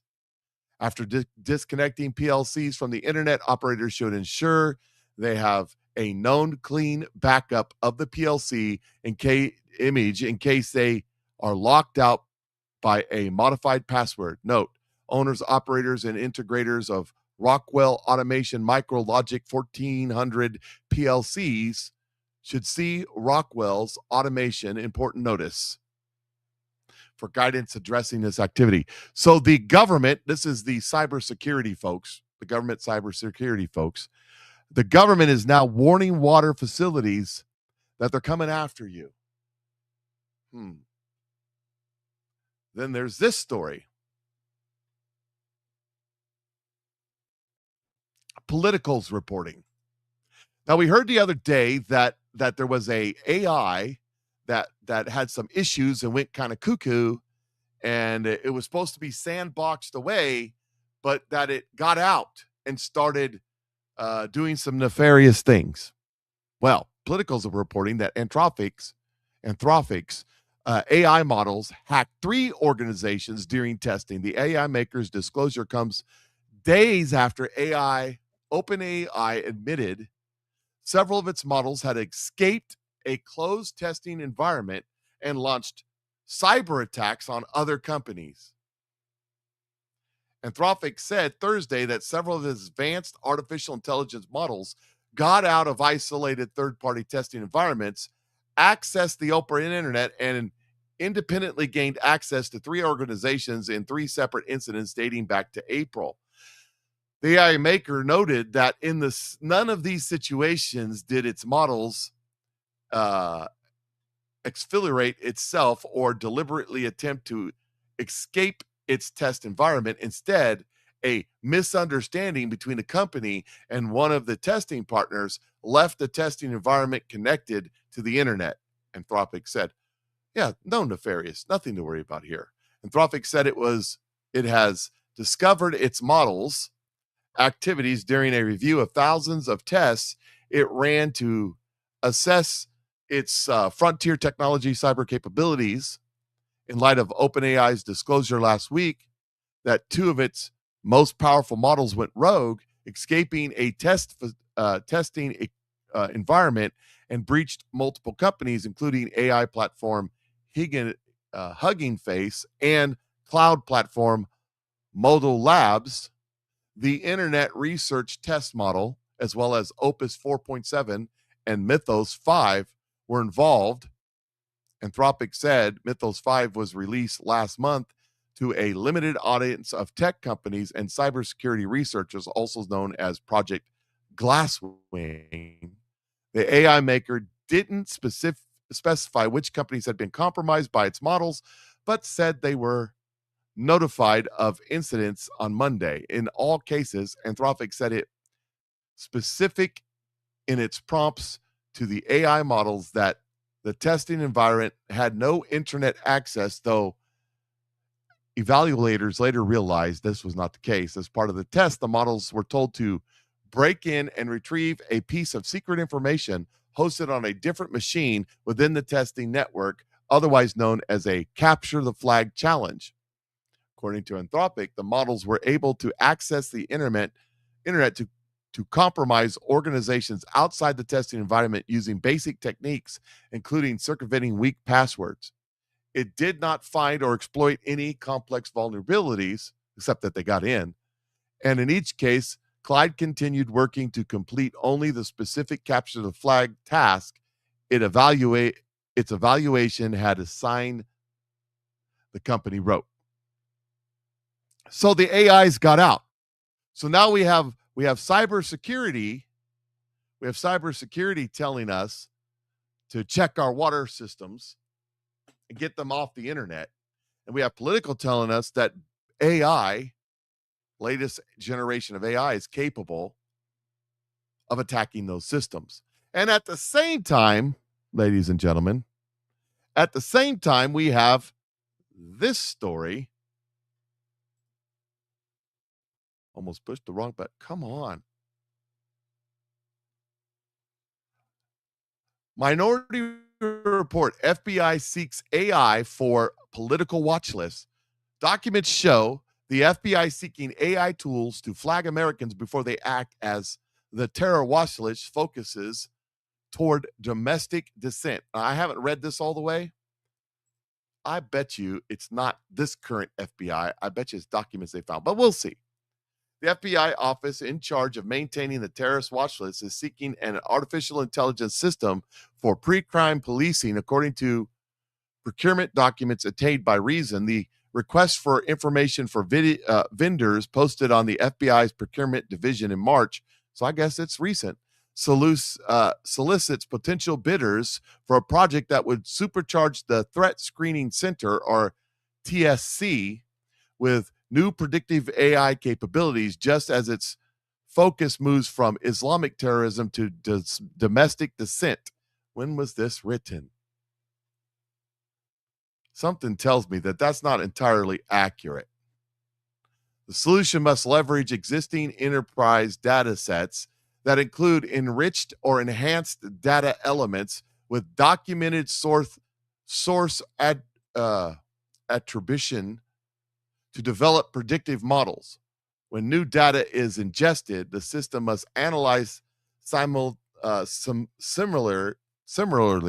patterned alignment and attribute correlating against existing records to predict whether additional relevant information may be derived across federal systems.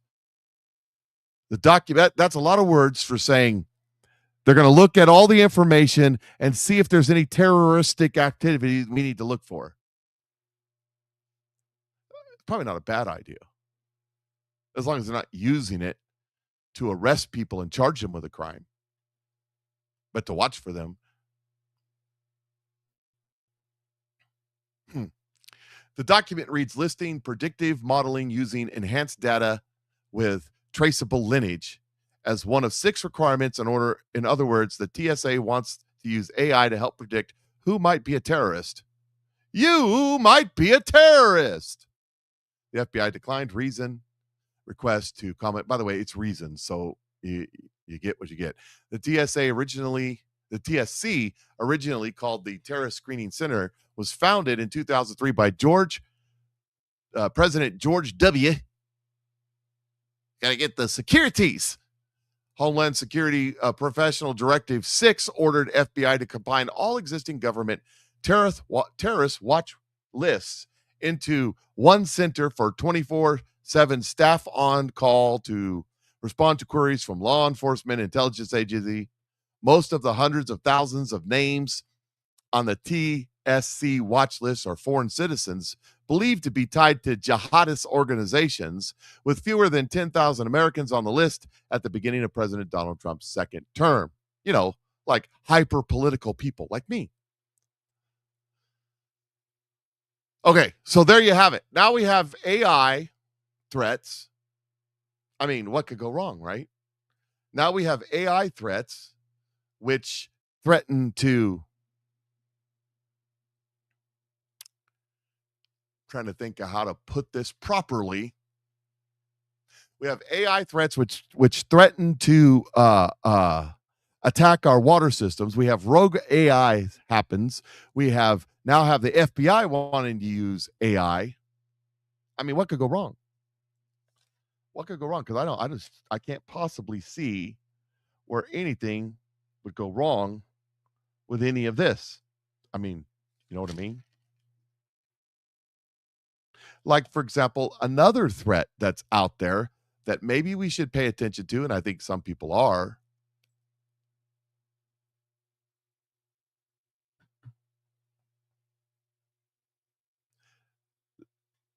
The Trump administration over the last couple of days had bombed Iranian targets in Iraq.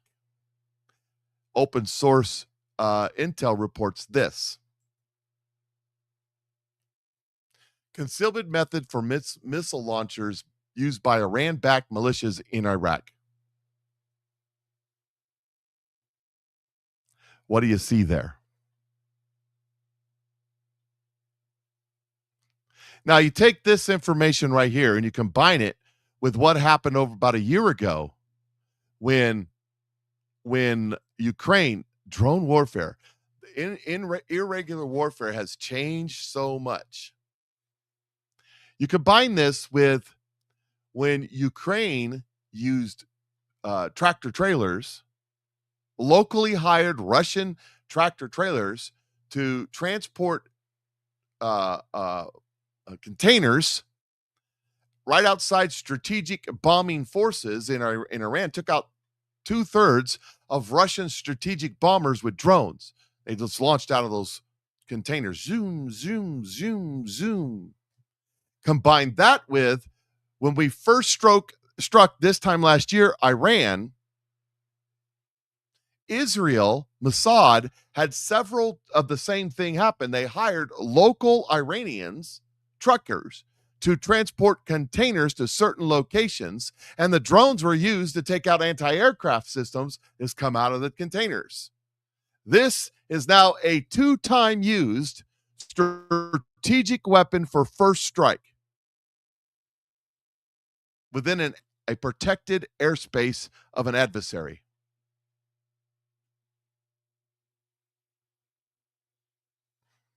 Now think about this. Think about this. That our custom enforcement and border patrol agents check about 1 out of every 1,000 containers that come in this country.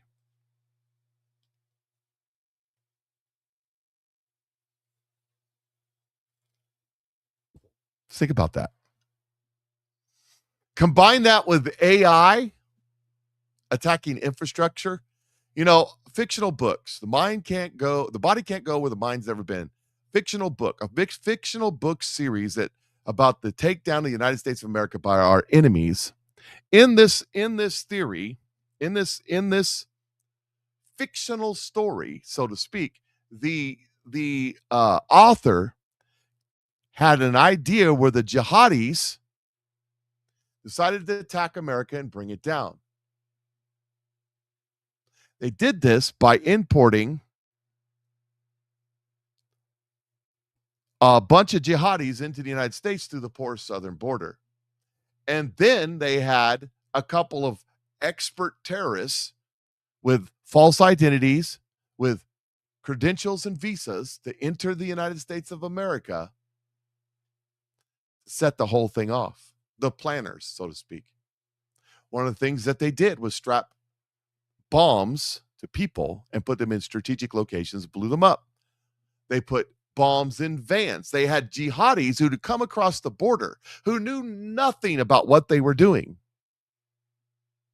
They had jihadis who were radicalized second generation. So their mom and dad came here, had children. The children had grown up 16, 17, 18, 20, 25 years old.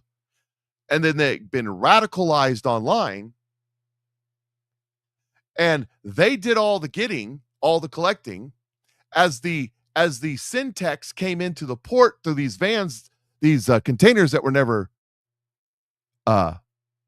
checked, they went and picked up the items that were mailed to them in crates or had it delivered to warehouses that they worked for or controlled. And inside there was explosives and all kinds of stuff. They loaded these multiple cases of this. This is how this attack went. They loaded those into vans, Dodge Caravans, and that sort of thing. And then the jihadis that came over with visas and all the stuff gathered these people up. Do you got the van? Do you got the stuff? Okay, load it all in here.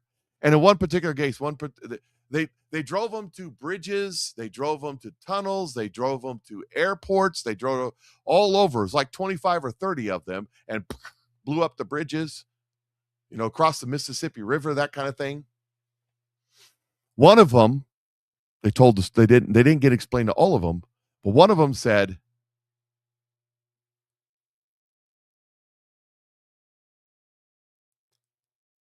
one of the stories was this kid who had no idea what he was doing. He just thought he was helping the jihad. And they were supposed to load this stuff up in New Jersey and take it to New York. And when they were in one of the tunnels, he noticed that he's driving the thing, and the guy he picked up at the airport, they loaded the stuff. They started heading to New York. They were going to hit a tower or something in New York. He started sweating and started praying and started saying, Akbu Stakbar. And he looked over. The guy had the detonator in his hand and went, he didn't know he was going to die that day. They blew up inside the tunnel, under the water, crossing over from New Jersey to New York. The idea was to shut down commerce, shut down everything. One of the other things that they did is they had a mortar specialist come over. They smuggled in several mortars, and the guy would take the mortar rounds in the weeks leading up, and he would put them in the freezer. And then he would take them out and put them in a bucket of water. Then he would put them back in the freezer, then into the bucket of water until they built ice up around them. And then he went and he was a mortar specialist. He set mortars up outside of oil production facilities, gasoline production facilities, and large power distribution facilities all over Texas, Louisiana, and that neck of the woods, Oklahoma, Arkansas. That was his little area. And so what would happen is he would set those mortars with the ice on it in the mortar tube and then drive away. And the ice would melt. The mortar would drop down. Poof. And this all happened within a day, along with a bunch of other stuff. Airplanes flew into things, that kind of stuff. And it brought America to its knees in this book. Fictional story. But could you imagine if there was a couple hundred of these scattered all over the United States? Now, with that being said, Amanda Grace has prophesied that on the East Coast that there would be snakes streaking across the sky.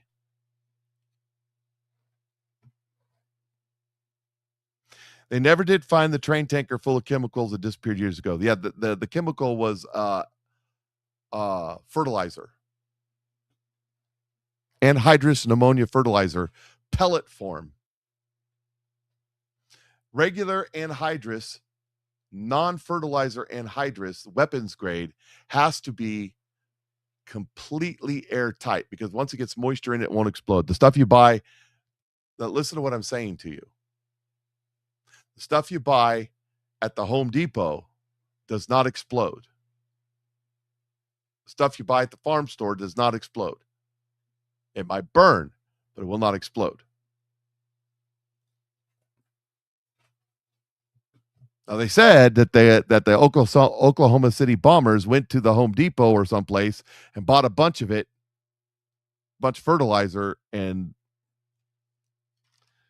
but the fertilizer, that's why when you go buy anhydrous, it either comes in the liquid form, which they spray on the field, or it comes in the pellet form. If you buy it in the pellet form, the bag is perforated to let moisture in, because then it's not an explosive anymore.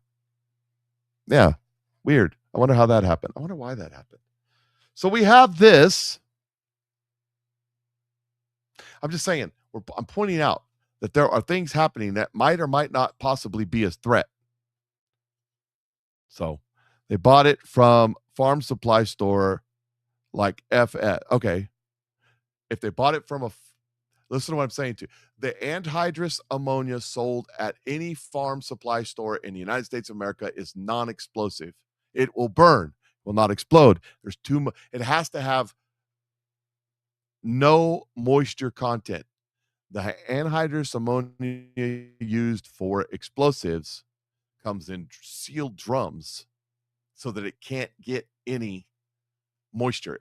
The stuff used at the supply store is perforated bags so that the moisture can collect in it. It doesn't take much moisture. I don't know what the percentage is, but it doesn't take much.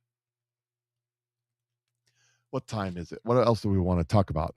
What else are we talking about today? I think I got everything that those subjects covered. Yes, I do. Oh, we got to talk about Dr. Fauci. The Fauci ouchie. Yes, ladies and gentlemen, Dr. Fauci is still in the news. He went and testified, as you may know or may not know. He went and testified. I got to testify. He went and testified before Congress. And he had some things to say, like, I drink the fifth or something. Only he didn't say much. And there's reasons why. So what's happening on the Fauci front? What's coming out about the Fauci front? Let me talk about this too. WNBA.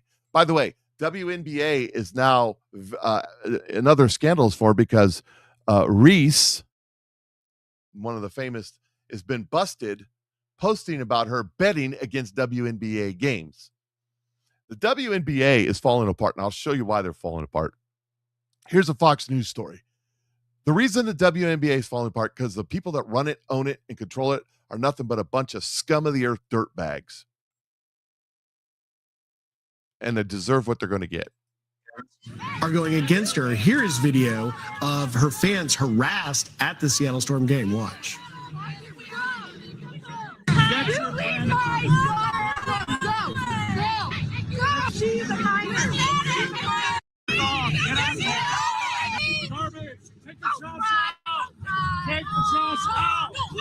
that she is a minor. The mom is saying the mom's, protecting her daughter. Mama Bear comes over and says, stop harassing my children. The Seattle Storm apologizes now for an exchange between one of the teenagers' owners or one of the team's owners, and two young female fans. So Tuesday night, Seattle Storm played Indiana Fever. They wanted to go and see Sophie, and they sat on the front row. They had their T-shirts on that supported her and supported women in sports. XXXY. That's right. That company, that the gymnast, the famous gymnast, she started that company in support Jennifer Say. Yeah, in support of. They had this sign. Look, thank you, Sophie, for speaking up for girls, and they were very brave to hold that sign. But there were a lot of kids there, a lot of young girls that were saying, "Thank you, Sophie, for saying what we want, what we say."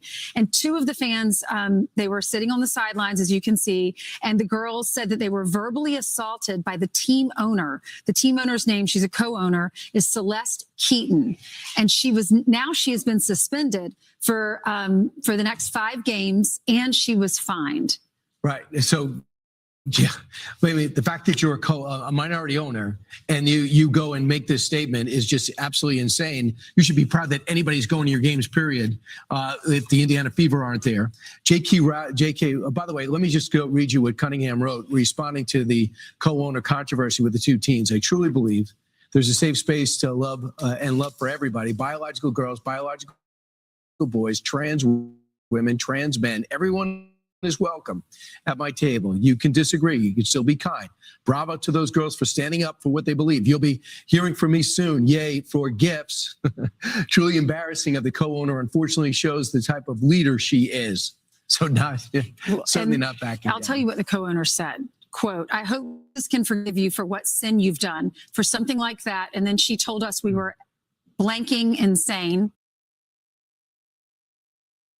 So one of the owners of the Seattle team berated young children because they were fans of Sophie. I'm telling you, the WNBA will get what they get. They will get what they get. I don't see it lasting. I think it's going to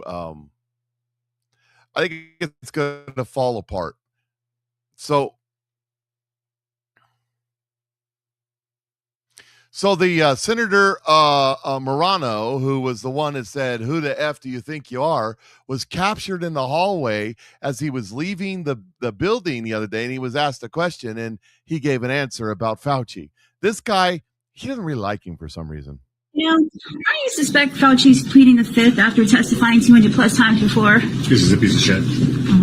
Thank you. To idiotic politicians who enforce those rules, arrested that mom for watching a football game with her own family outside. When that story broke, I said to myself, I cannot stand idly on the side and watch this happen. It was about 6 years ago today that I decided I'm going to give up my businesses, sell them all, run for office, run for the United States Senate.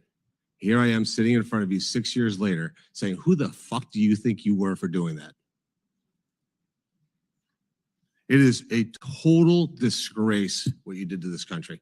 And if my Democrat colleagues are standing there defending you, I hope the voters of the United States of America watch the clips of every one of you doting on a guy who was more interested in being a celebrity than saving American people. Fifth Amendment of the Constitution. What does the Fifth Amendment of the Constitution say?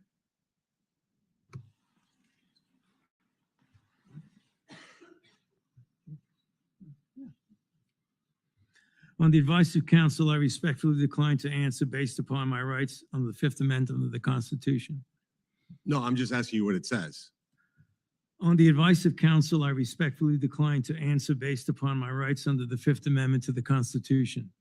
I'm going to give the Constitution to my aide. He'll bring it over to you so you can have it for future reference. I think it's something that every American should know what the Constitution says. Do you know who wrote?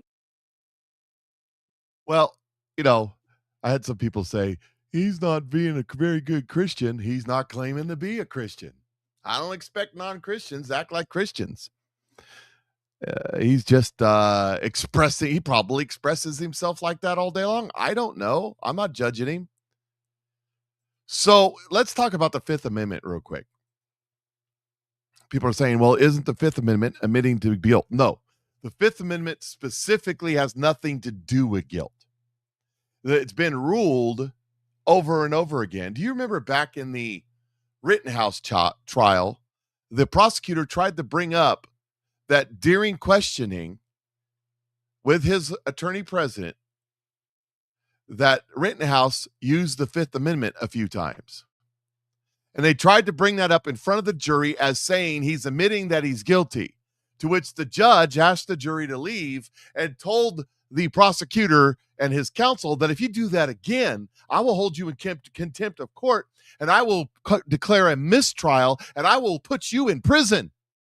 You cannot use the Fifth Amendment or somebody using the Fifth Amendment to show guilt. That is Supreme Court. That's like the basic tenet of it. So that's part of the Fifth Amendment. You have the right to not say anything. But it has nothing to do with guilt. In court, let me express this. We're talking legalese. We're talking in court. However, to say when someone asks you what is the Fifth Amendment, declaring the Fifth Amendment makes you look really, really bad in public opinion. I mean, answering the color of the carpet, the color of his tie, makes him look really bad in public opinion. Like, what's going on here? Also, you cannot use the Fifth Amendment if you've been pardoned, because you cannot incriminate yourself because you're no longer a criminal for those things because you've been pardoned. So this is where the contempt of Congress comes from, because he refused to answer the questions and said the fifth, which is a strategy that he used. By the way, if you use the Fifth Amendment strategy, you have to use the Fifth. What does it say? You have the right to remain silent. Those are the Miranda rights they read to. The Fifth Amendment basically says you can shut up. The problem is you can't remain silent. You can be compelled to testify if you've been pardoned.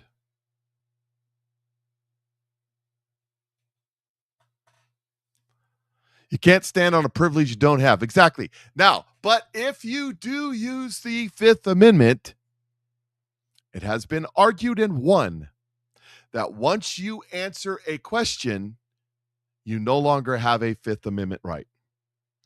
What color is the carpet? Green. You've just opened the door. So this is the reason why the strategy was Fifth Amendment on everything. The problem is he doesn't have a Fifth Amendment right because he's been pardoned, unless the pardon ain't no good. Now, here we have a circular argument and a constitutional crisis all in one. It's going to be wonderful as this plays out, because I like this sort of thing. Here's CNN with an attorney on there saying maybe pleading the fifth wasn't the best idea. Like I said, legally, maybe, but in public opinion, it destroyed Fauci. 112 times to invoke the Fifth Amendment. I mean, you can't even string all that together. That obviously, it sends a message. Will that strategy work? Because he says, well, I had to do that because, they're looking for perjury traps. Or does that just make it worse? And is he in real trouble? I think it makes it worse. It's even a curious way in which you wonder what his legal advice was, why they decided to do that. Yeah. Because he does not face criminal jeopardy for the pardon in all likelihood. He's pardoned for all actions before January 2025. But that also means that you're forced to testify. That's how prosecutors use immunity or pardons. And they say, now you're forced to testify because you don't have any criminal liability, what we're going to ask you about. So then to plead the fifth is actually, he could then be held in contempt. There could be, theoretically at least, a Justice Department that goes after him for not answering when he is not really facing that criminal charge. Yeah, and also when the reason put out is perjury traps, then of course, again, to the layperson, it's saying, well, why wouldn't you just say the truth? What would be the problem in that? Yeah. So, I understand that's a layperson thing, but it doesn't sound good. Trump has repeatedly dismissed Biden's pardons. When you talk about the pardon and everything before January of 2025, I'm sorry. Let me just play Trump here. to sign pardons and all of the things that he signed with an auto pen is disgraceful.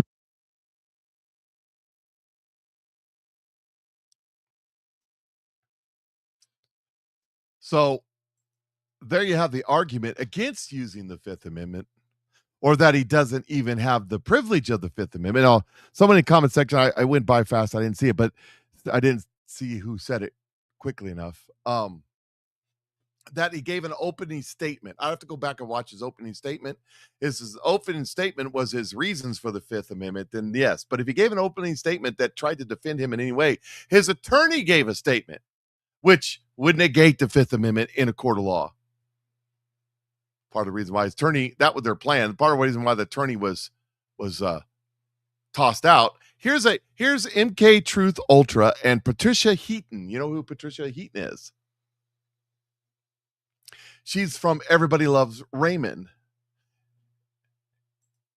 And they point here he goes, I never thought I would team up with the wonderful Patricia Heaton from Everyone Loves Raymond, but here we are. Unfortunately, sadly, it is true. Dr. Fauci, via the University of Pittsburgh, grafted aborted baby scalps into mice and rats. The grafts would then grow fine human baby hair, and the work was funded by the NIAID grant while Fauci headed it. And Patricia Heaton says, I remember when I saw those pictures of baby hair on the backs of mice, and I thought it was fake. I couldn't imagine that it was happening.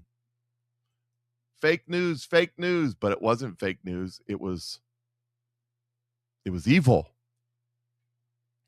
It was total 100% evil. You know, just remember, the government did more to stop the distribution of ivermectin and hydrochloroquine. I can't say that word, HCQ, than it ever did to stop the distribution of fentanyl. Think about that for a minute. It's almost like they were in on it.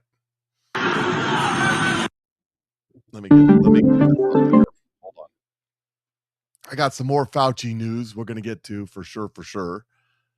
My computer's just being slower than pond water and it's getting on my nerves. Here's one. Who's back in the news for her another 15 minutes of fame? Oh, the scarf lady, Deborah Bricks. She's back in defending Fauci. She should be next to testify, by the way. She didn't get a pardon as far as I know. It was said today many times by Republicans, or implied rather, that Dr. Fauci was a villain or a monster or someone who had some reckoning to come to because of all the mistakes he made and he foisted on the American public. I'd like your evaluation of that line of criticism. I think all of us need to be quite honest with ourselves about how not only the information evolved, but the needs for the relevant, what we call countermeasures, should have also evolved. What do I mean by that?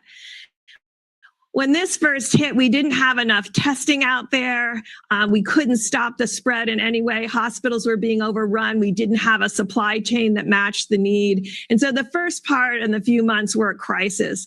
But once we got additional therapies, monoclonal antibodies, long-acting monoclonal antibodies, remdesivir, where there were actually additional treatments, then you can pull back on some of the mitigation.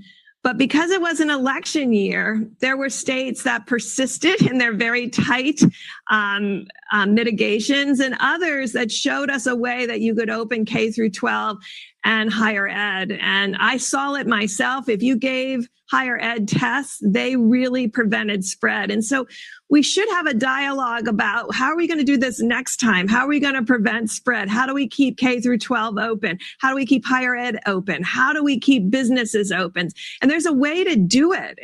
And then we have that roadmap, but we need to get that down in real concrete terms and have both the right and the left agree that that's the best way forward.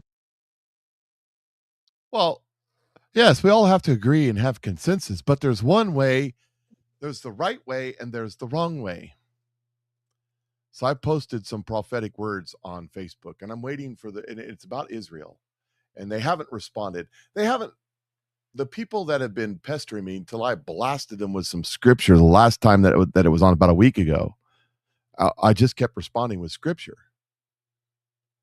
And they said it was very weird that I just kept posting scripture. And I said, well, that's because for those who are perishing, who do not know God, it's weird to talk scripture. And this person's a Christian, but I'm waiting for them to respond, because my response, whatever they say about how wrong I am and the Jews are evil, my response to them will be, because it's a prophetic word from God, I believe. I've said it 1,000 times on this show since the beginning of the year. I guess it wouldn't be 1,000 times, however many days there are. And my response is this, and it applies to this person too. He said, either I'm a liar, and meaning the word didn't come from God, or you're wrong.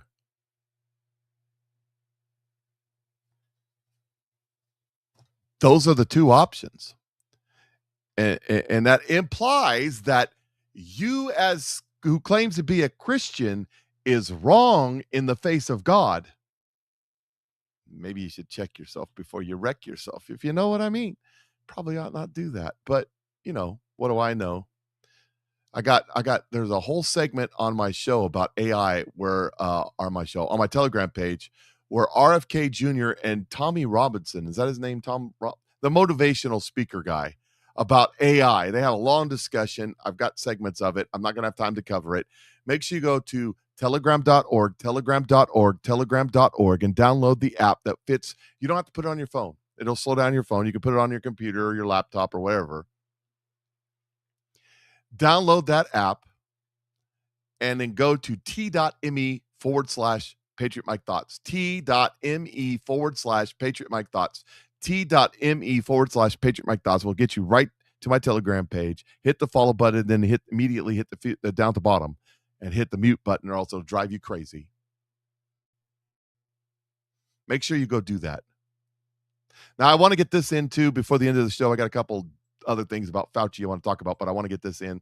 And that is Keanoka the Great. I say his name wrong. It is what it is. He's great. I try to give everybody credit for the things that I post, that it's not myself saying it, Utah prosecutors disclosed another confession from Tyler Robinson, along with graphic new details of Charlie Kirk's autopsy. The medical examiner found that the bullet obliterated the left side of the C2, C7 vertebrae and transected the cervical spinal cord. Now, I posted a video of an expert in autopsies, has done over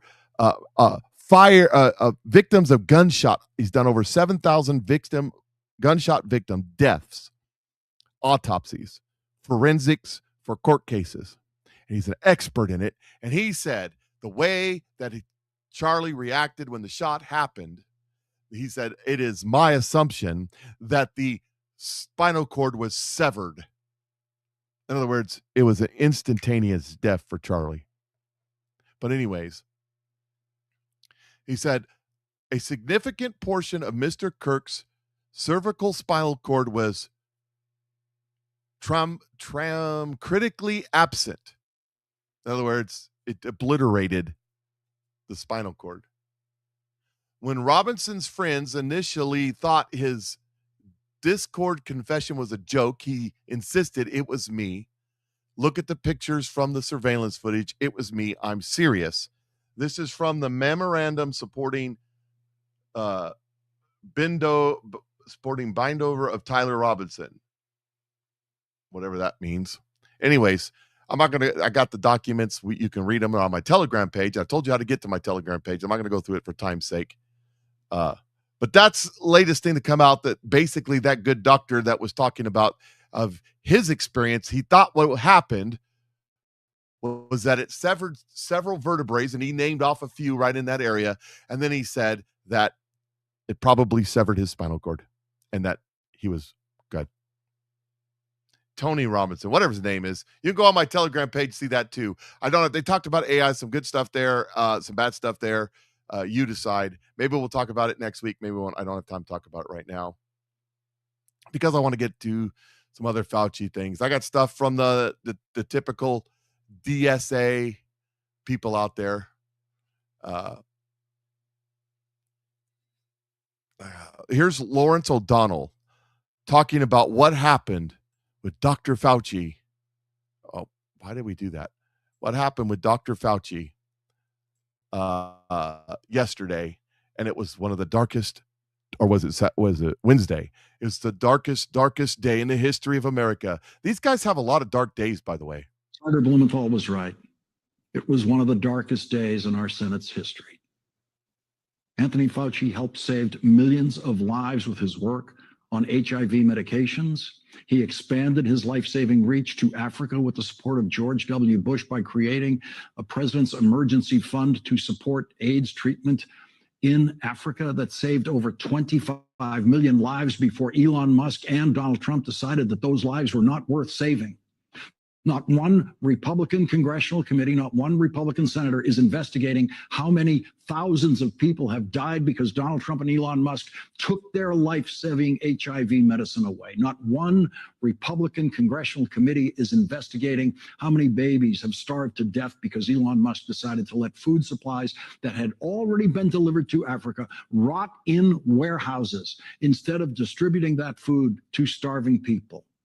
That is the Republican contribution to public health in today's world. And not one Republican senator has ever objected to taking that food assistance away from starving children and starving mothers and starving grandmothers, and taking life-saving medicine away from people who cannot get that life-saving medicine any other way. The life-saving medicine that Dr. Anthony Fauci helped them get. There is no higher calling than saving lives. There is nothing we could ever do more important than saving a single life. And most of us will never know that feeling of saving a life. And all of us owe our gratitude to Anthony Fauci, and many of us may owe our lives to Anthony Fauci. And Anthony Fauci owes nothing to Republicans. I owe not a damn thing to Fauci. He does not owe them an answer to a single question. He's already answered every one of the questions that they were throwing around that room today. He's answered them many times in congressional testimony and in other interviews. Every one of them, every one of those questions, he's answered in previous appearances. Sometimes news stories come down to a very simple right and wrong, and this is one of them. Anthony Fauci is right, and every one of those Republican senators is very, very wrong.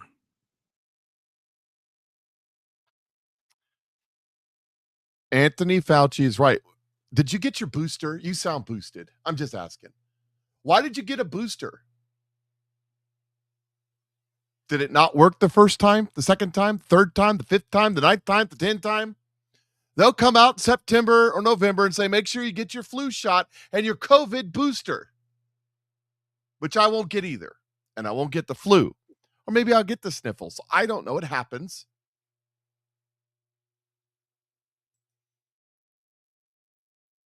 It turns out that Dr. Fauci in his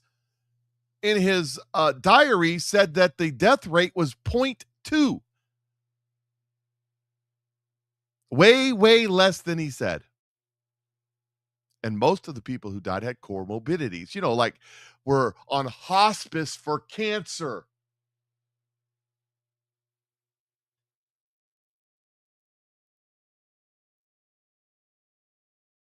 Just like that,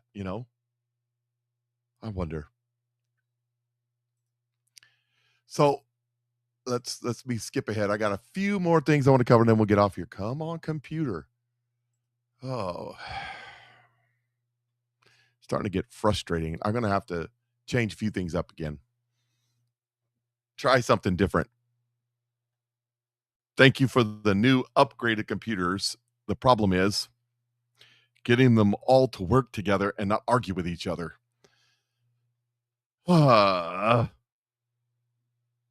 Fun times. Let's see. So what do we got? What do we got right here? We got, let's see here, Dr. Fauci. We're looking for Dr. Fauci. Hello, Dr. Fauci. Yeah. Come on, computer, load already. Makes it, I have to sit here and stall and wait for things to load. It's kind of getting on my nerves. You know, Dr. Fauci, one of these days is going to stand in heaven. One of these days. You know it's going to happen, right? It's going to stand in heaven. I plead the fifth, he'll say. And you notice down in the bottom corner there is the book of life. And he says, that doesn't fly up here, buddy. Oh, that's not exactly how it works, but it might be how it works. I don't know. You don't get to plead the fifth in heaven. I'm sorry. In fact, you don't get to plead anything. You just get what you get. Somebody redid it.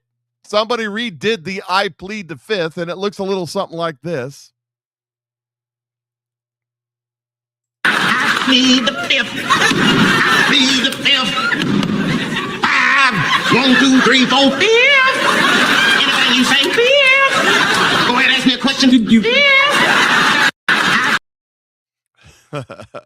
I plead the fifth. That's it right there. You know, it's only funny because it's funny. You know what I mean? It's funny. That's all you got to do. Now, here is RFK Jr. on the Glenn Beck show. This is the one I wanted to get to. So a lot of people are like, how did he get the diary? How did they get the diary? How did he get the diary? Now, there's some stuff that came out about the diary and how it was found. But RFK Jr. goes on the Glenn Beck show and tells Glenn Beck exactly where the diary came from. You found these diaries, and everybody is saying, these are private diaries. Could you please lay this to rest? These are not private. They were, I don't know why he put them on, but they were put on government servers. Yeah, well, you know, every American knows this who has a job. If you go into your office and the company that you work for gives you a laptop, and you do work on that laptop, it belongs to the company. And that is true. That is federal law. If you do something on a government server, it belongs to the government. So he was keeping a diary for the book that he intended to write about his life. And at the end of his term, just before he was leaving, he emailed the entire diary to himself. So for years and years of keeping this daily journal, he emailed it to himself so that he could write his book, and that's how we found it, through those emails. But he knows that. I mean, it's not a diary. It's not a diary in the sense, like you said, that a teenage girl keeps a diary that's private and has a lock on it. This is a government computer, a government laptop on government time, keeping this account of what his official duties are, and then making private observations about them. The liberal media is now feigning indignation that we released private diaries and violated his privacy, but it's a crazy assertion. And what they're really doing is covering up this, like you pointed out, this vast media malpractice that took place during COVID, when they elevated this guy to a deified status, who had funded the weaponization of coronavirus, who then had given it to a Chinese military-run lab, to two scientists there, Xi Jinping and Ben Hu, who further weaponized it using NIH technology that they got from another NIH grantee, Ralph Barrick at the University of North Carolina. Yeah. And they created SARS-CoV-2, and Ben Hu, who was seen as a second scientist on it, is patient zero. So he was the first person to get sick from COVID-19. And then, if you look at the subway line that goes from the Wuhan lab, all the original cases were on that subway line. Oh, these scientists were infected. They were getting on the subway. People were getting infected, at each stop along the way. And that subway led right from the Wuhan lab to the airport. So people then spread it internationally. So they're talking about, how Fauci did it all, and talking about the diary was on government computers, dummy. I mean, you couldn't carry an extra laptop around with you so that you could diarrhea away on your own away on your own laptop. No, we can't do that. That would be uncouth. That would be not cool. That would be too smart. All right, you know what today is? It's Friday. That means that they got a nice weekend coming up. So make sure you go do nice weekend things. Don't worry about it. Don't worry about what's happening. Don't worry about the war. Don't worry about none of it. Go spend time with your family. Take a break. Rock your grandchildren. Eat some delicate, delicious food somewhere. Barbecue. Whatever you do for fun, do that. And make sure that you stop by and worship the Lord with a bunch of your friends and family. Because although I know you say, I could be a Christian and not go to church. It's true. You could. But it's better to be with a congregation that loves you and you love them, to worship the Lord together. Trust me, it's better. Go do that this weekend. I will be. Where at? I don't know. Wherever God tells me to go. That season is coming to an end, by the way, I think. This next season the new season is coming. We'll see what happens. By the way, if you want to support the Patriot Mike Show, there's multiple ways to do it. You can. But one more thing. Links in the description section, or you can send me a message on Facebook or 660-620-2644. 660-620-2644 or PatriotMikeShow@gmail.com. One more thing. Looking for just a couple of people. I was 5, but just a couple of more people. But the more the merrier. If you want to be part of the 5 or part of the 10. If anybody who has not already purchased something this month decides they want to purchase something this month, that's not a social marketer, that's just a customer, from my accounts at Nueva to support the Patriot Mike Show, because I just need a couple more people. I've got the points. I need the people to get to the next level I've never been to, which opens up a whole new world of percentages, and I like the percentages. You have till the midnight tonight. You have till midnight tonight, Eastern time, so 11 o'clock Central, whatever time it is where you're at, to purchase something to be counted into that. And if you do, and I figure out how to get to, I think I can transfer it over into your wallet, your gift wallet. I might not be able to. If I can't do it that way, we'll find another way. Venmo, Cash App, something like that. I will give you $10 for your time. So please give it a shot and let me know that you did, and we'll figure it out. All right. So you guys have a great day. Appreciate y'all being out there. See you Monday. Patriot Mike is out.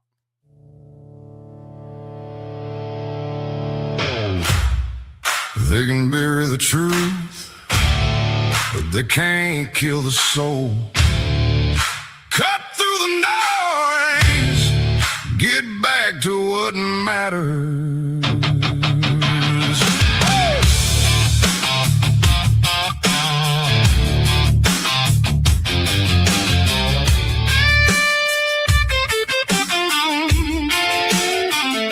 Stomp that floor, raise that hand, hear that truth roll across the land. We've been bent, we've been bruised, still we stand with nothing to lose. It ain't easy, the road is long and hard. We stand for our freedom right here in our own backyard. Yes, Patriot Mike, standing tall and free. Patriot Mike, for you and for me.